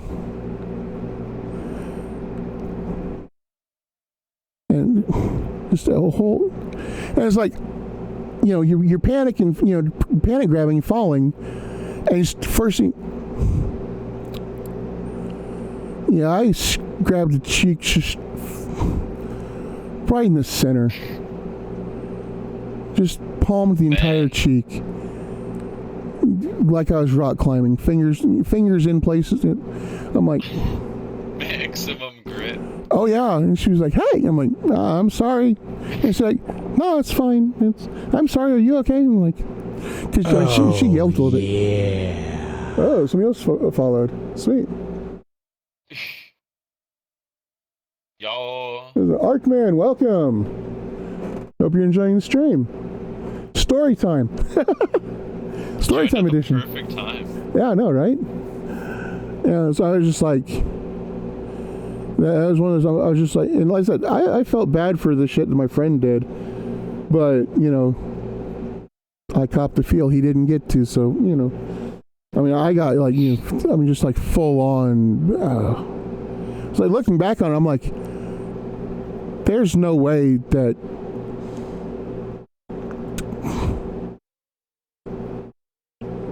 I mean, she was really nice. I mean, and she was like pretty close to my age. Like, I mean, like, you know, like legal, but, you know, still close to my age. Like, she was like, what, 5, 6 years older than I was, maybe 7. So she was like 18, 19. So I was like, damn. It's like, I had learned things about them that, you know, nobody else would know about. So I couldn't say anything because they'd be like, well, how the hell do you know that? I guessed. Oh, it's like when I was, I outed myself one time that I had been perusing some, shall we say, adult videos. Because it was, to be fair, I was raiding my parents' closet. They had the tape. I just learned that because they always, you know, would check it to make sure it was in the same spot. What they didn't know was our VCR had a memory counter. So if you if you set it at 0, hit the memory, however long you watched, once you hit rewind, it would rewind back to 0. So it was always in the same spot. So they didn't know I watched it. Although one day we were watching, what the hell movie was it we were watching? We were watching some comedy. There was Rodney Dangerfield and a bunch of other comedians and stuff. And then Ron Jeremy comes out. I'm like, oh, hey, cool, it's Ron Jeremy. And they're like, immediately just, you heard like a record scratch. They turned and looked at me like, that's who? This is Ron Jeremy. And it's like, as soon as I said it the second time, it's Ron Jeremy. Oh, shit. Because up until then, he's a porn star. Hadn't been in actually legitimate movies. I should not have known who the fuck that was. And I was just like, shit. I was thinking, how do I get out of this one? Fucking awkward. Oh, yeah. They were just looking at me like, and how do you know who that is? I'm like, I saw him in a movie. They're like, what movie?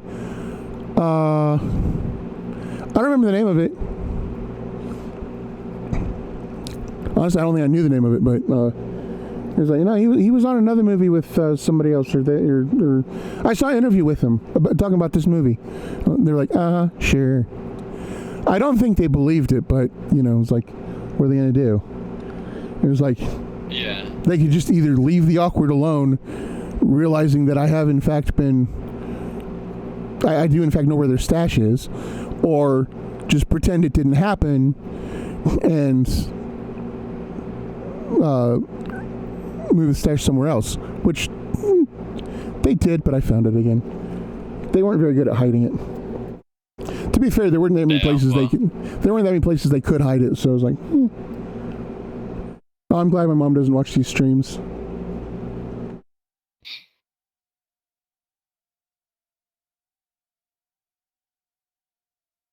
Arkman, cool. You think about getting on VR chat?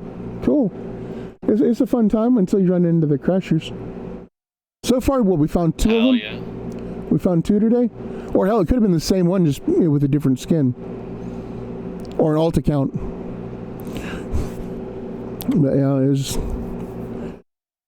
Yeah, it was like, looking back, it's like, I had a lot of fun growing up, but there's a lot of stuff. I'm like, I'm glad my mom didn't find out about some of this stuff, because my dad either, for that matter. Like, of course, some of the stuff with my dad, it would have been a 50-50, either I'm grounded until I'm 20 or high five. It could have gone either way.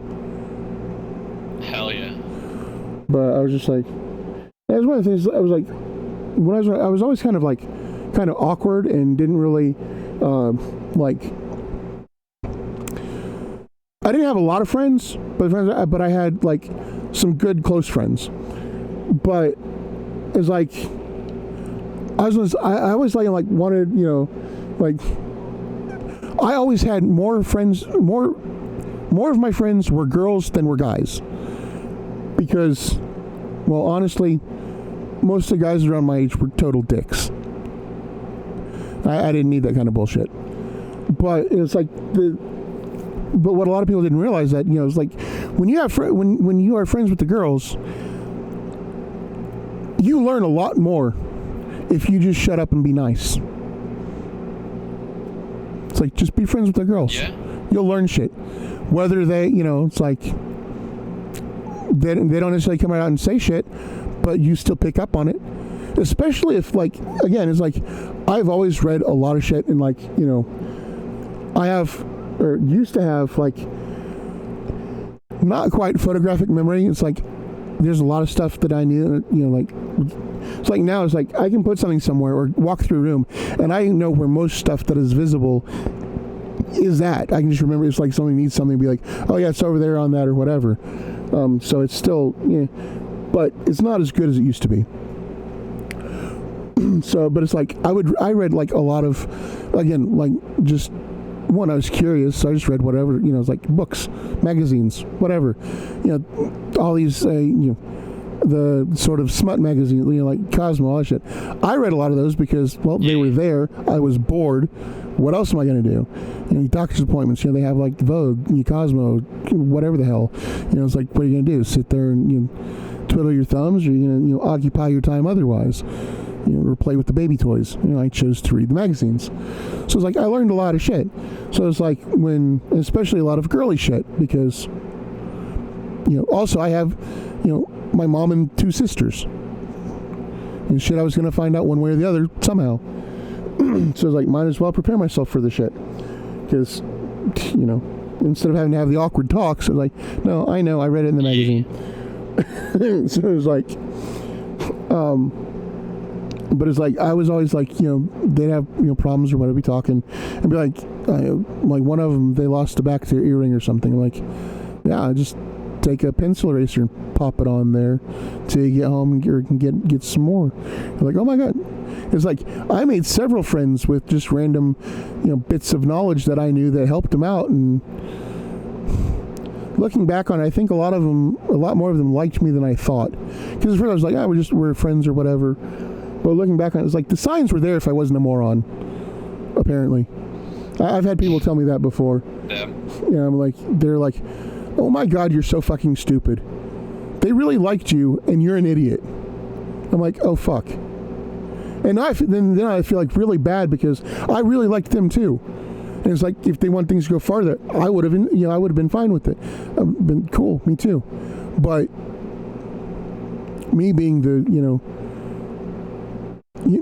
my skull is as dense as the rest of me, apparently. You know, it's like, my skull bone's just as dense as my leg bones. Dense as a fucking brick wall. So I didn't realize it. Because one time when 6th grade, we had a field trip. We went to Allerton State Park, and we had a weekend. It was like a 4-H camp kind of thing, and there was boys and girls. We were all there. We all went.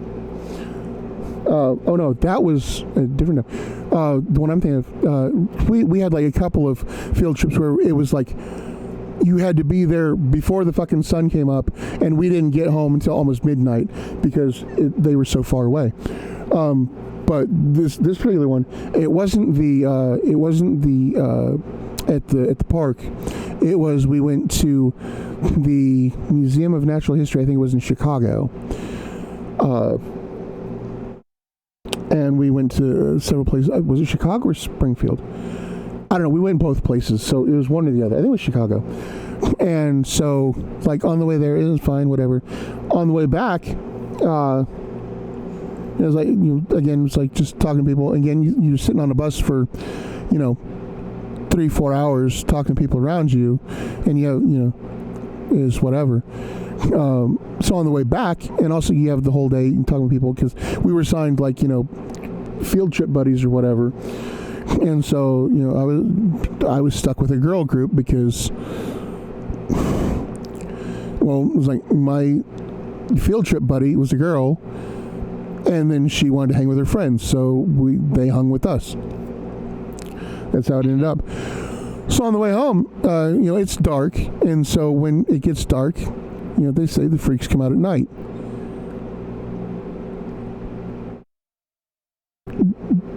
If I wasn't stupid, shit I could have got into on the bus that night.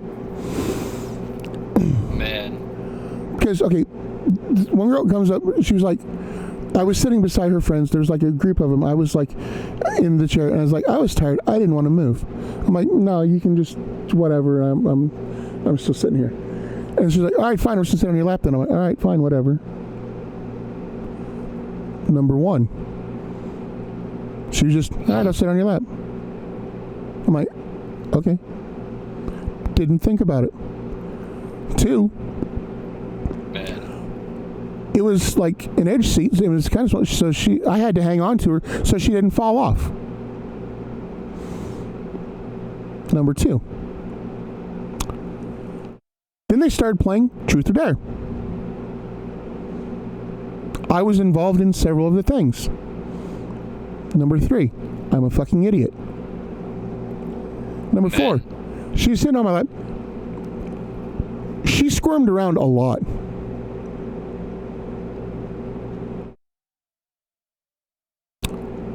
Number five, I'm a fucking moron. Because, one, she was, squirming around, yeah, well, but, it was not just kind of like, can't get comfortable squirming around. It's more like, haha, I'm rubbing on you, squirming around, kind of thing, It's like, I don't know. I was a moron. Because one of the fucking dares, which, like I said, I got roped into playing, even though I wasn't playing.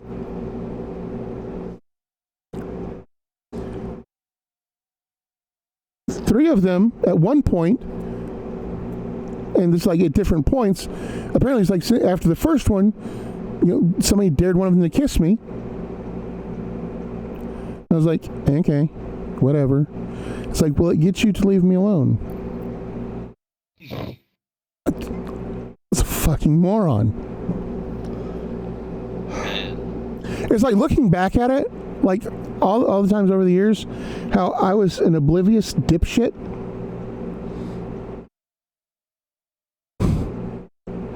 Could have had a girlfriend, probably done a lot more than just make out. And I'm a dipshit. And it hasn't changed as I've grown up, really, honestly.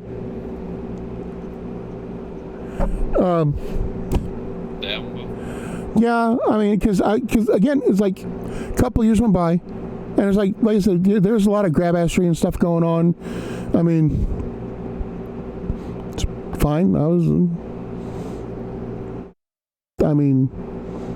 Just got to feel up a couple of girls on the bus. Woo. But again, I was like, okay.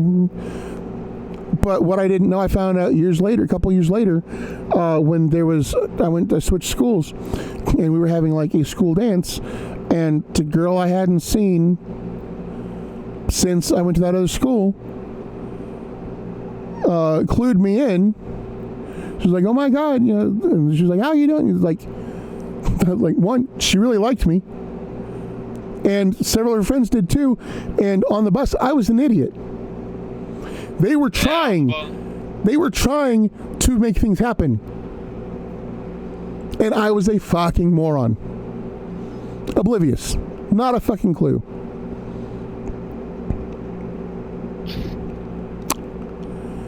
Yeah. Yep. Not gonna lie, with all the shots screenshots taken. It's kind of impressive how oblivious. Yeah, I mean, because to be fair, I had no idea that they actually liked me like that, or liked me at all. Because they were kind of like, when it first started, they were like pissed off because I wouldn't move, or they acted pissed off because I wouldn't move. But then, finding out later that they were just acting pissed off, so it wouldn't be obvious that they were actually really wanting to sit on my lap. And I'm like, well, that would have been fucking nice to know then, while I was still at that school, and could have hung out with you guys more. Holy shit. But yeah, because they were all cute. It's like not one of them was like, not one of them was was under a 6. And most of they were still pretty well built, considering this was like 6th grade. So there was like, what, 12, 13? I was always the youngest in all my classes because when my birthday fell. So it's like, when I started kindergarten, I was 5. And which I should have been 6 before I started. But because of where my birthday fell, if I didn't get in then, like I was going to be 5. So I was actually 4 when I started. And then like 2 weeks in was my birthday. But it's like, if it was like a week later, then I would have been the oldest one in my class, because of where my birthday falls. So it's just, so I've always had that kind of thing against me. And then just various things, the way people have been treating me as I was growing up, not very helpful. So I was like, it was one of those kind of like, it's like, I've had people in the past be like, hey, that girl likes you, she wants to talk to you, or whatever, and then been like, everybody cracks up you when you go talk to them.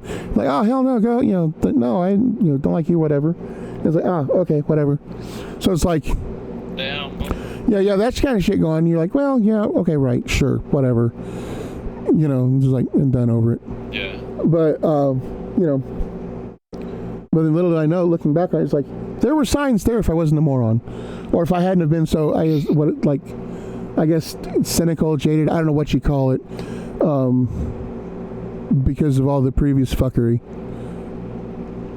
So it's just, I guess the lesson to be learned is, even when, even if somebody puts you in a position where you get made fun of, don't let that affect who you are.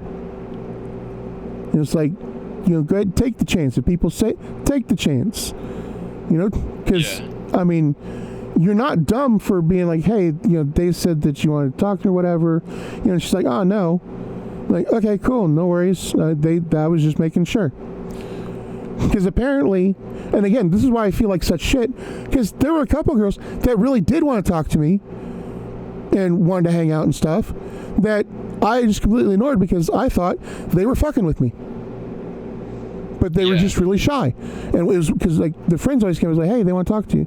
Or, they want a number, can they call you later? Or, like, they want to go out. And I'm like, ah, yeah, right, and sure. And I'm like, no, they really did. And I'm like, it's like, stupid. Like, Man. Yeah, I'm like, damn. And apparently, it's like, I managed to get one, so I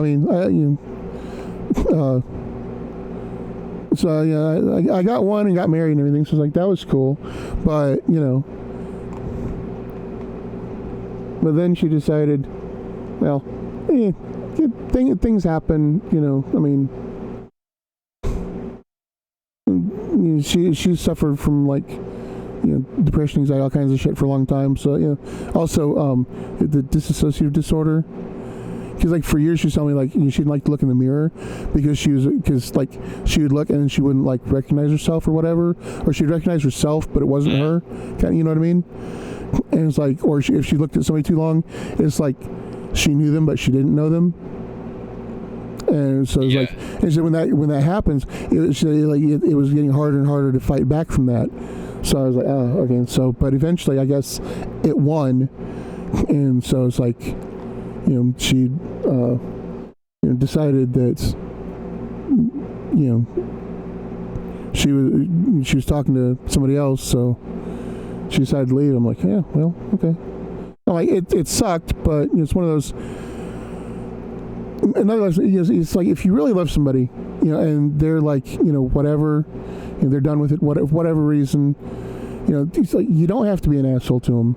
You don't have to take revenge, because like there's a lot of people who were saying like, oh my God, how could she do that to you? And it's like I'd burn all her shit or what. I'm like, I'm not that kind of person. It's like there's it does not do anybody any good to be that kind of person. Plus, I was with her for a long time. Yeah. It's like I still love her, But the thing is, like, if you love, you got it. It's like I would rather be in her life still as a friend than her not be around at all, which is where it could have easily gone. So, I'm always like, yeah, it sucks. Did it end the way I wanted it to? No. Am I happy that it ended? Not really. However, again, it could have just, she could have decided to take herself out entirely because for long as she was like, because she had started a charity a few years ago, and she was like just constantly working at it, just getting burnt out really bad, and you're really stressed, and things happen. She just wasn't getting enough rest and everything. So but like I said, things happen. It's like the guy that she decided to leave me for is actually older than either of us. Where I was like, really? And we knew the guy, and previously she thought he was creepy. So I'm like, but it's like a lot of stuff she's kind of did a 180 on, and I'm like, okay. So I was like, I can't be mad at her because on one hand, if she really was, once she tired of them, because she was just like, I tried to talk to her, and she's like, I'm just tired. It's fine, whatever, but that only gets you so far. So it's like, things were kind of rough for the last little bit. So it's like I get it, but again, it's like I'd rather her be happy and still be around, not with me, than be miserable and not be with me or anywhere else. Yeah. So I'm like, it is what it is. Like I said, I still love her. We're still friends. So it's like, we still talk a lot. And she's mother of my kids. So,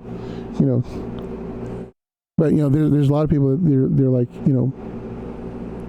they hear about it and they're like, no way. I'm like, yeah. It's like there's no point in being a shithead to your ex, girlfriend, wife, whatever.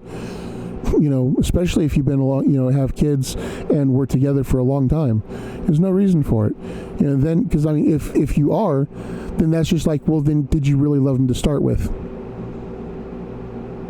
Yeah. Because it's kind of like that one thing, it's like if you truly love something, let it go. And if then if it truly loves you, it'll come back to you or whatever, or it's or like you say on Grosse Point Blank, it's broken. But it's just philosophy. It's like, so now I'm back in the dating pool. It's like, holy fuck. It's like I had a rough time to start with. I'm like, now it's like I've been out of it so long. I'm like, this sucks. Because I was like, I had my forever person, I thought, and I'm like, I didn't want to have to deal with this shit again. And like then there's like all kinds of new shit, and I'm like, where the fuck do I start? And I'm just like, is it worth it? I don't know.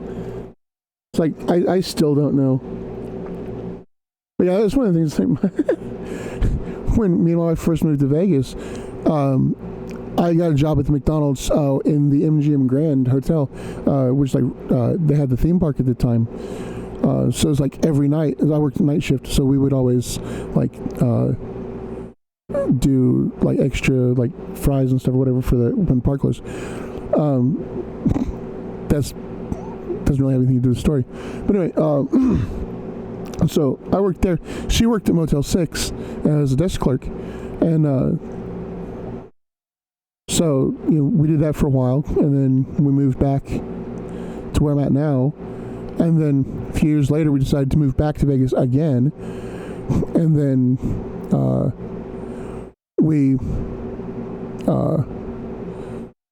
well, no, I think it was the first time we moved there. Oh, no, it was. When we first moved there, we were staying with my uncle. And we didn't move back here. We moved into our own place. But I had gotten a job at the motel she worked at because she worked day shift. And then they needed night shift. So it was like, I got a job as night shift. So it was like, I worked night shift. And then on my lunch break, I would go home and get her. I would wait till it was, about time for her to come in. And I'd go pick her up, bring her in. And then I would take the car home and then come back and pick her up after she was off work. It worked pretty good. But apparently, and I never saw this, because, again, I'm oblivious, apparently. She got really pissed off one time when she came into work, because she had dropped me off the night before, so she wouldn't have to rush and get ready in the morning. Is like, me and one of the other desk clerks were talking, and we were like 2 or 3 windows apart. And keep in mind, this is the largest Motel 6 in America, or in the world, actually, at the time. And so there was 8 windows, 8 check-in windows. So they had a lot of people during the day. So we were 2 or 3 windows apart. So 10 to 15 feet at least, probably closer to 20 feet apart. And we're just talking because night shift, after the audit, there's not really shit to do until people start coming in or checking out in the morning. So you talk. So she comes in. I'm sitting here, we're talking, just shooting the shit.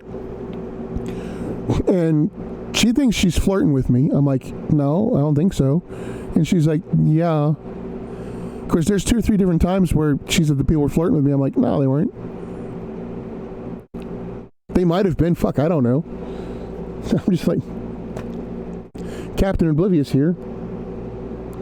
Because that's the thing, it's when I was married and everything, it's I wasn't looking for anybody else. It's so they could have been flirting with me or whatever, and it wouldn't have mattered anyway, because, it's I had my person. That was it. I didn't need anybody else. So, that got way more personal than I had planned on that. It do be like that? Yeah, but, so it's oh, geez. It's, yeah, so it's wow. 2018 was, what made it really awkward, though, was 2019, because we still both volunteered for the Walker Stalker convention and everything. So, Nashville, Atlanta, we worked those. We rode together. And her new, her new person, boyfriend, or whatever you want to call it, came with us. And so it's the Nashville was fine. We had separate rooms. Atlanta, however, we all shared a room. That was awkward a little bit. And then I had to tell people at the convention, well, the people that we knew personally, that, what was going on, so that, they wouldn't see them, making out, kissing, whatever, thinking she's cheating on me or whatever. So that was fun conversations to have. And then they were just all like, how could she do that? I'm like, yeah, it's whatever.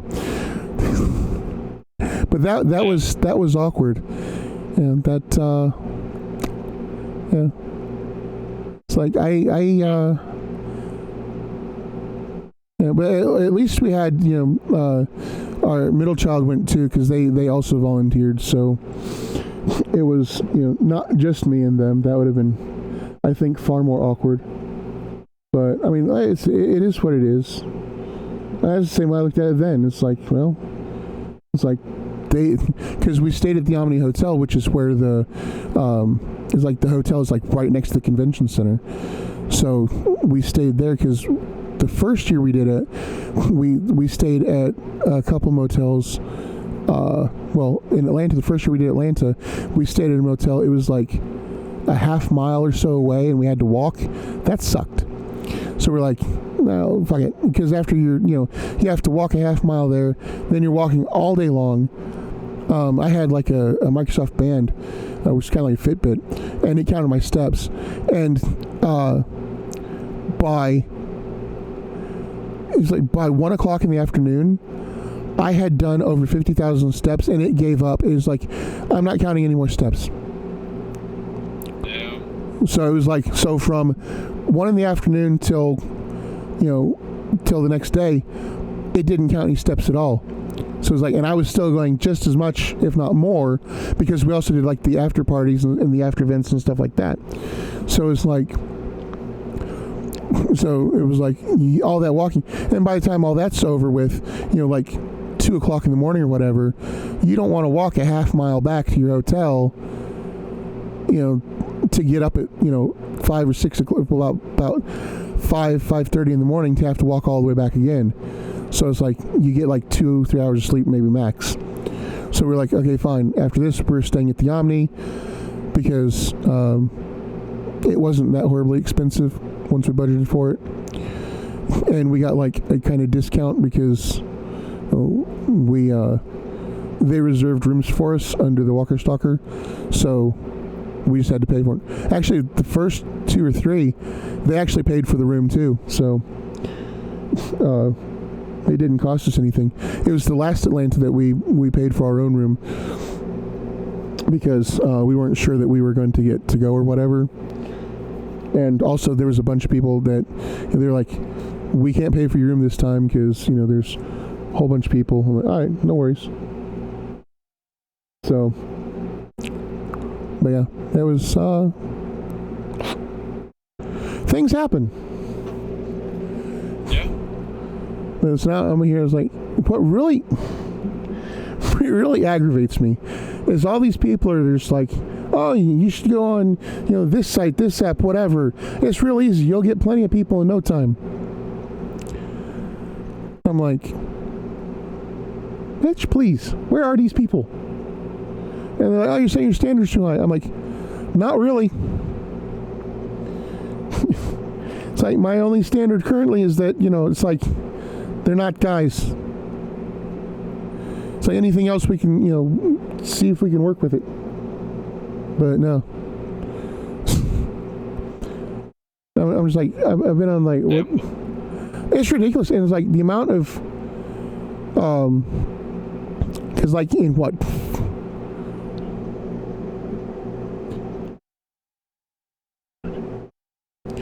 What, 5, almost 6 years? I think I've only matched with like 30 people. And I've met none of them IRL. Damn. Yeah. And that's a combination of all of the things I'm on. I'm like, well, this sucks. I'm like, well, where's all these people? And then, they're like, it's like, well, you could always go on Grindr. I'm like, no, I'm sorry. I'm not a sausage fan. I prefer tacos. Just like, I mean, the fact that I have parlor tricks that could possibly cast suspicion on that statement, it's beside the point. I discovered a few years ago that apparently I don't have a whole lot of a gag reflex. Yeah, I was just fucking around because I had like it was like a big Polish sausage, and I was gonna enter like a it was for Oktoberfest. It's a bratwurst eating contest, so I was gonna be like, I wonder. He's like, because I've seen a lot of people like kind of like just shove it way back and then just kind of like swallow it. I'm like, could I do that? I don't know. So I tried it. It was like a. Probably about a 10-inch sausage or so. And it's just like straight back. I'm like, holy fuck. Okay. It's like, that's something I never knew. It's like, won't really come in handy for me, but just another thing that people are going to be like, damn, you need to, it's like, well, just because I can doesn't mean I want to. Because there's like, I really freaked that couple. It was like, because we were having a cookout, stuck all the way in there. It's like, it didn't look like I had anything in my mouth at all. And I was just like, hang on a second. And I just pulled out the big sausage, like, what the fuck? I'm like, yeah. Nah. He's like, watch this. You're like, huh. Okay. It's like, are you sure you're not? I'm like, yes, I'm sure. Like, goddamn. Just gotta double check. Yeah, it's like, again, never mind the fact that, if I was built anything like it, I would be Tim Curry, Tim Curry from Rocky Horror, on Halloween or whatever, or just randomly. I would definitely go to the fucking shows, but again, just because it's like, no, does not mean anything else. And if you've not seen Rocky Horror Picture Show, well, have you? I don't think so, nah. It's a really good movie. It's fucked up as hell. But make sure you watch the original, not the remake. Yeah. Because the original from like 1975, 76, it's got Tim Curry, what's her name? Shit. Susan Sarandon, Meatloaf. It's got a whole bunch of stars in it. It's a really fucked up movie, but it's funny as hell. I like it. It's one of my favorite movies, honestly. Because my mom took me to see this movie when I was like when it came out, wherever we lived. So I was like a year-ish old, a little less. Because apparently it was released in 75, but we saw it it was not much older than that when I saw it. So, but I remember going to the theater. I was running around, I was watching it. I'm like, I remember watching it. Because I remember years later, I was like, hey, what's that movie? And they're like, how the hell do you remember that? Because that was the only time I'd seen it in the theater, was that one time. And we went to, it was like and this was back before it even became like a cult thing, where with all the interaction and everything that people have decided to do over the years. One of my favorite things is like when they're at dinner and they have a toast, people take bread to throw when they say toast. And like when during the scene where they're walking through the rain, people have like squirt guns, and people have like newspaper they put over the head for like a little umbrella kind of thing. It's funny as hell. You really need to, if not go to one, watch one. And when Dr. Scott comes along, people throw Scott toilet paper. It's a whole fucking thing. And I've never been to one of the live screenings, but I really want to. Anyway,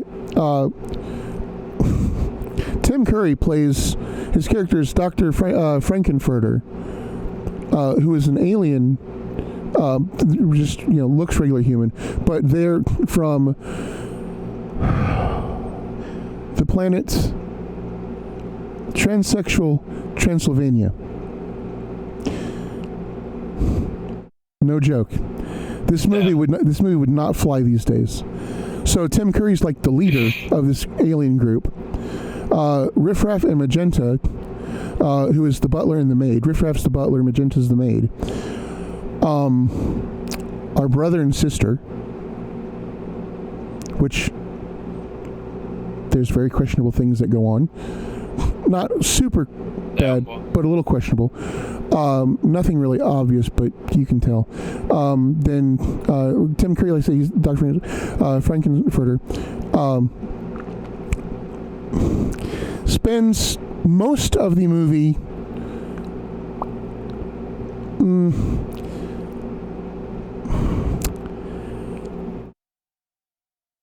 high heels, nylon stockings, lace panties, and a bustier. Or they may be black, not lace. But he spends most of the movie in that outfit. Yeah. In full makeup as well. You know what? Let me, I'm going to see if I can pull up a picture real quick. Because it's one of those,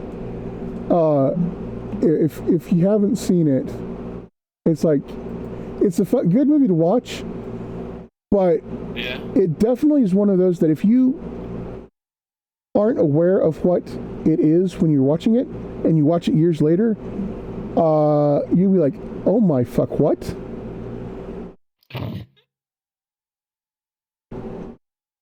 Also, I'm gonna be back for a sec. Sure.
Sorry, guys, bear with me a minute.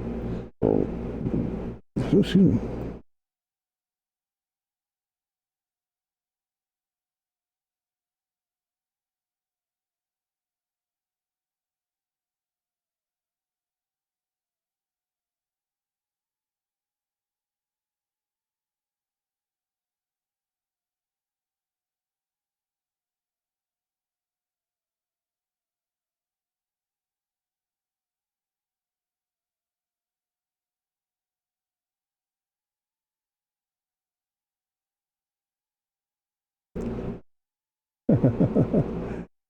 Yeah, this is oh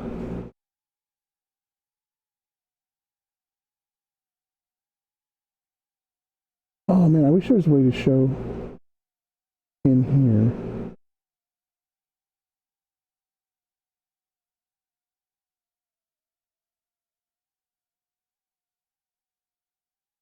Is there a way to do that? Probably not.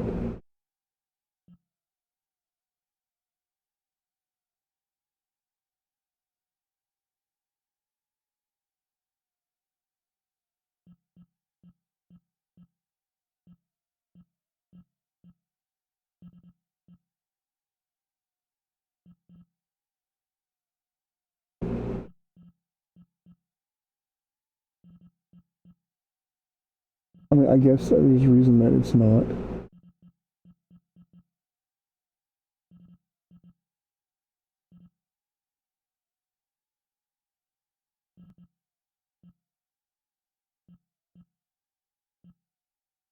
I don't remember what I was in for. Shit.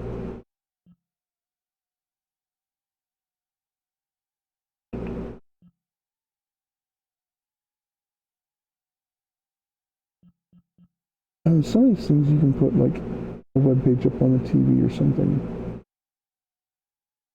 Can you do that here? Don't know.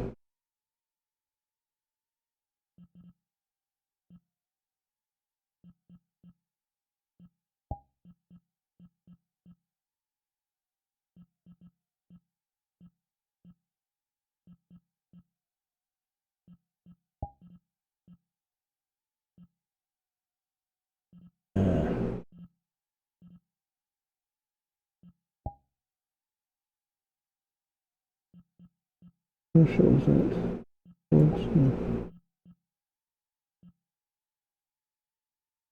Hello. Hello. All right. Now, you're gonna have to look at Twitch for this, but Oh yeah, I have it on my other screen. all right. So these are photos from Rocky Horror Picture Show. Alright. This right here is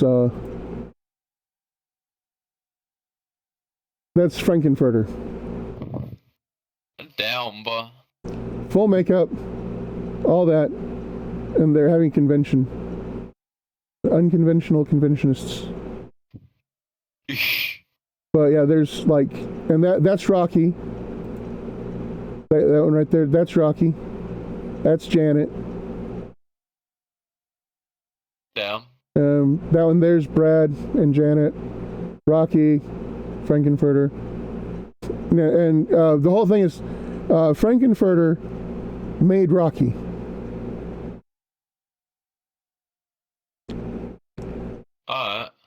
For relieving his tensions. Uh-huh. Yeah. I mean, it's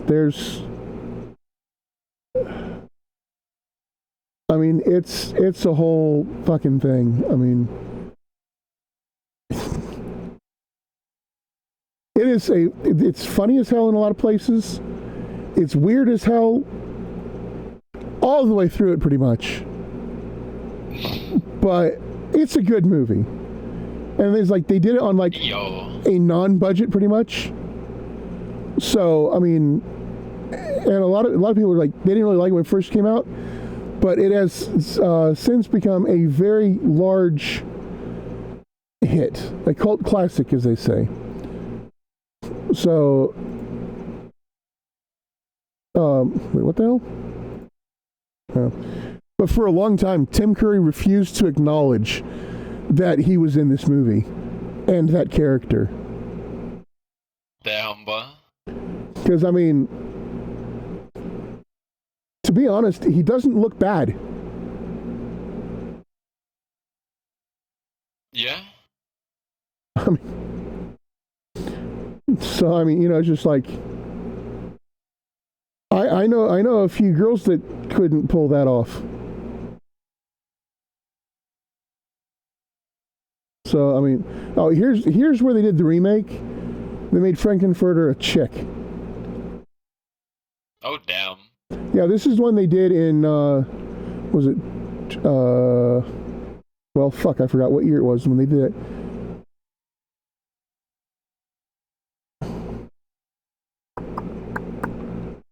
Nope, not doing it. Well, they'll put that on the date on that fucking thing. What the hell?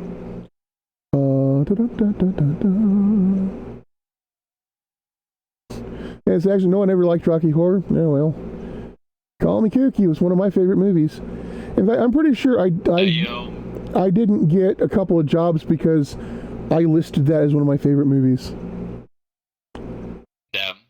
Yeah, because I went to apply to a couple of video stores because I was like, I would have loved to work at a video store, and they're like, oh, what's some of your favorite movies? I'm like, Rocky Horror is one of them. They're like, huh, Rocky Horror, huh? I'm like, yeah. It's like, it's a good movie.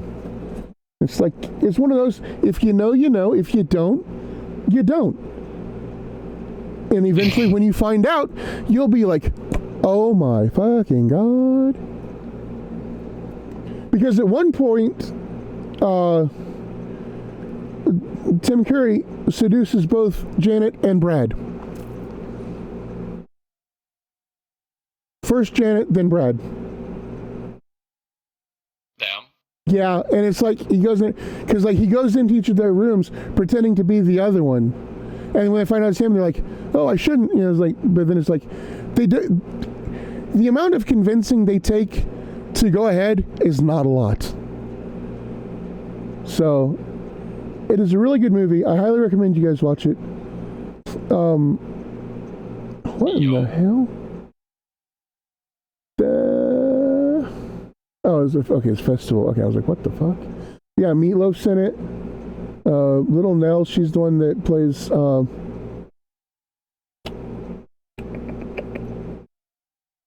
Nell, I think. Shit, what the fuck is her name in this? Damn it. I forgot her name. Riff Raff, Magenta. Oh, goddamn, I'm drawing a blank. Anyway. So, yeah, one of the scenes, like, basically, meatloaf is in the freezer. Get it? Frozen meatloaf. Because Frankenfurter took half of his brain to put in Rocky. And after the scene where he's running around the whole big motorcycle number, they're having dinner. And that's when Dr. Scott shows up. And he's looking for his nephew, Eddie, ironically. And then while they're eating dinner, the table they're at, if you happen to notice, is a little slightly oddly shaped. Yeah? When they rip the tablecloth off it, it's meatloaf that's been had for dinner. Basically. Damn. Yeah, because there's like, because it's like a coffin kind of thing, and then it shows like he's been like kind of cut up a little bit. So it's like guts, he's missing a leg, you know, it's like. But like I said, it's a good movie. It's funny as hell in a lot of places, but it is kind of fucked. I mean, I mean, no, it's straight up fucked, but it's kind of fucked in a good, fun way. Because it's a musical too, so it's like, you know, there's all kinds of songs and dances through it. It's, you know, it's I don't know. People often look at me very weirdly when I say that it's one of my favorite movies. And they're like, "Are you sure?" I'm like, "I'm sure." Shut up. Damn. They're like, so, you know, because they're like, you know, what character would you be? I'm like, Frankenfurter. Really, you're sure, huh? I'm like, shut up. I'm sorry. If I had a body like that, sure, I would go to the fucking shows as Frankenfurter. Why not? If I could pull it off, fuck yeah. Of course, I'd also go as Neo to other things. So, you know, two characters I can never do. Damn. Because I am not built that way. Sadly. There we go. But yeah, so. But yeah, I mean, it's like I say, it's an old movie, but it's a good movie. Again, I keep going back to, it's a good movie, but man, it's fucked.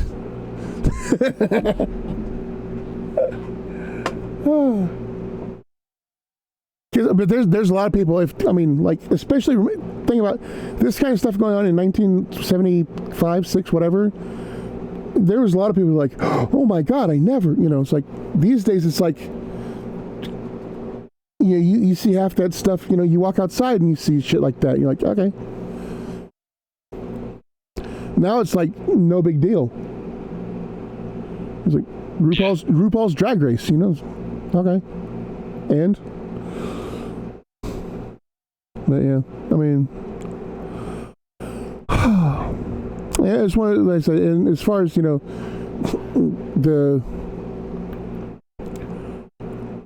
I always fuck up the letters. Anyway, the Alphabet Mafia, however you say the letters, whatever order, and however many there are now, you know, I'm perfectly fine with. You know, it's like, I have no problems, you know, you do you.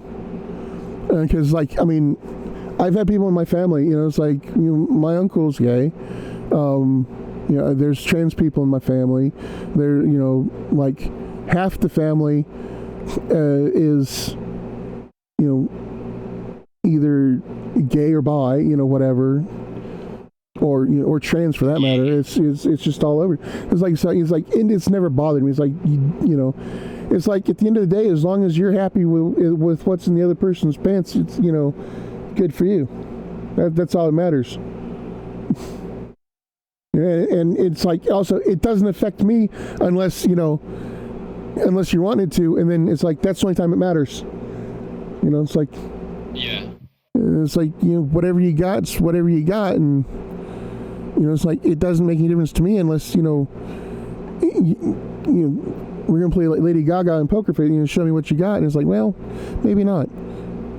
But hell, these days, do you know Finster? I think so. I take that long silence as maybe not. It's either or it's like there's one of two reasons that you get that kind of pause. Either they don't, or it's like, oh shit, I'm being called out. Maybe. I was like, no, I don't think so. Well, if you look him up, it's F1NN5TER. He likes to describe himself as a manly man. You know what? Fuck it. Well, how'd you look him up? Yeah, I just looked it up on my phone. I can tell by the I was like, oh yeah. He's pretty manly. All right.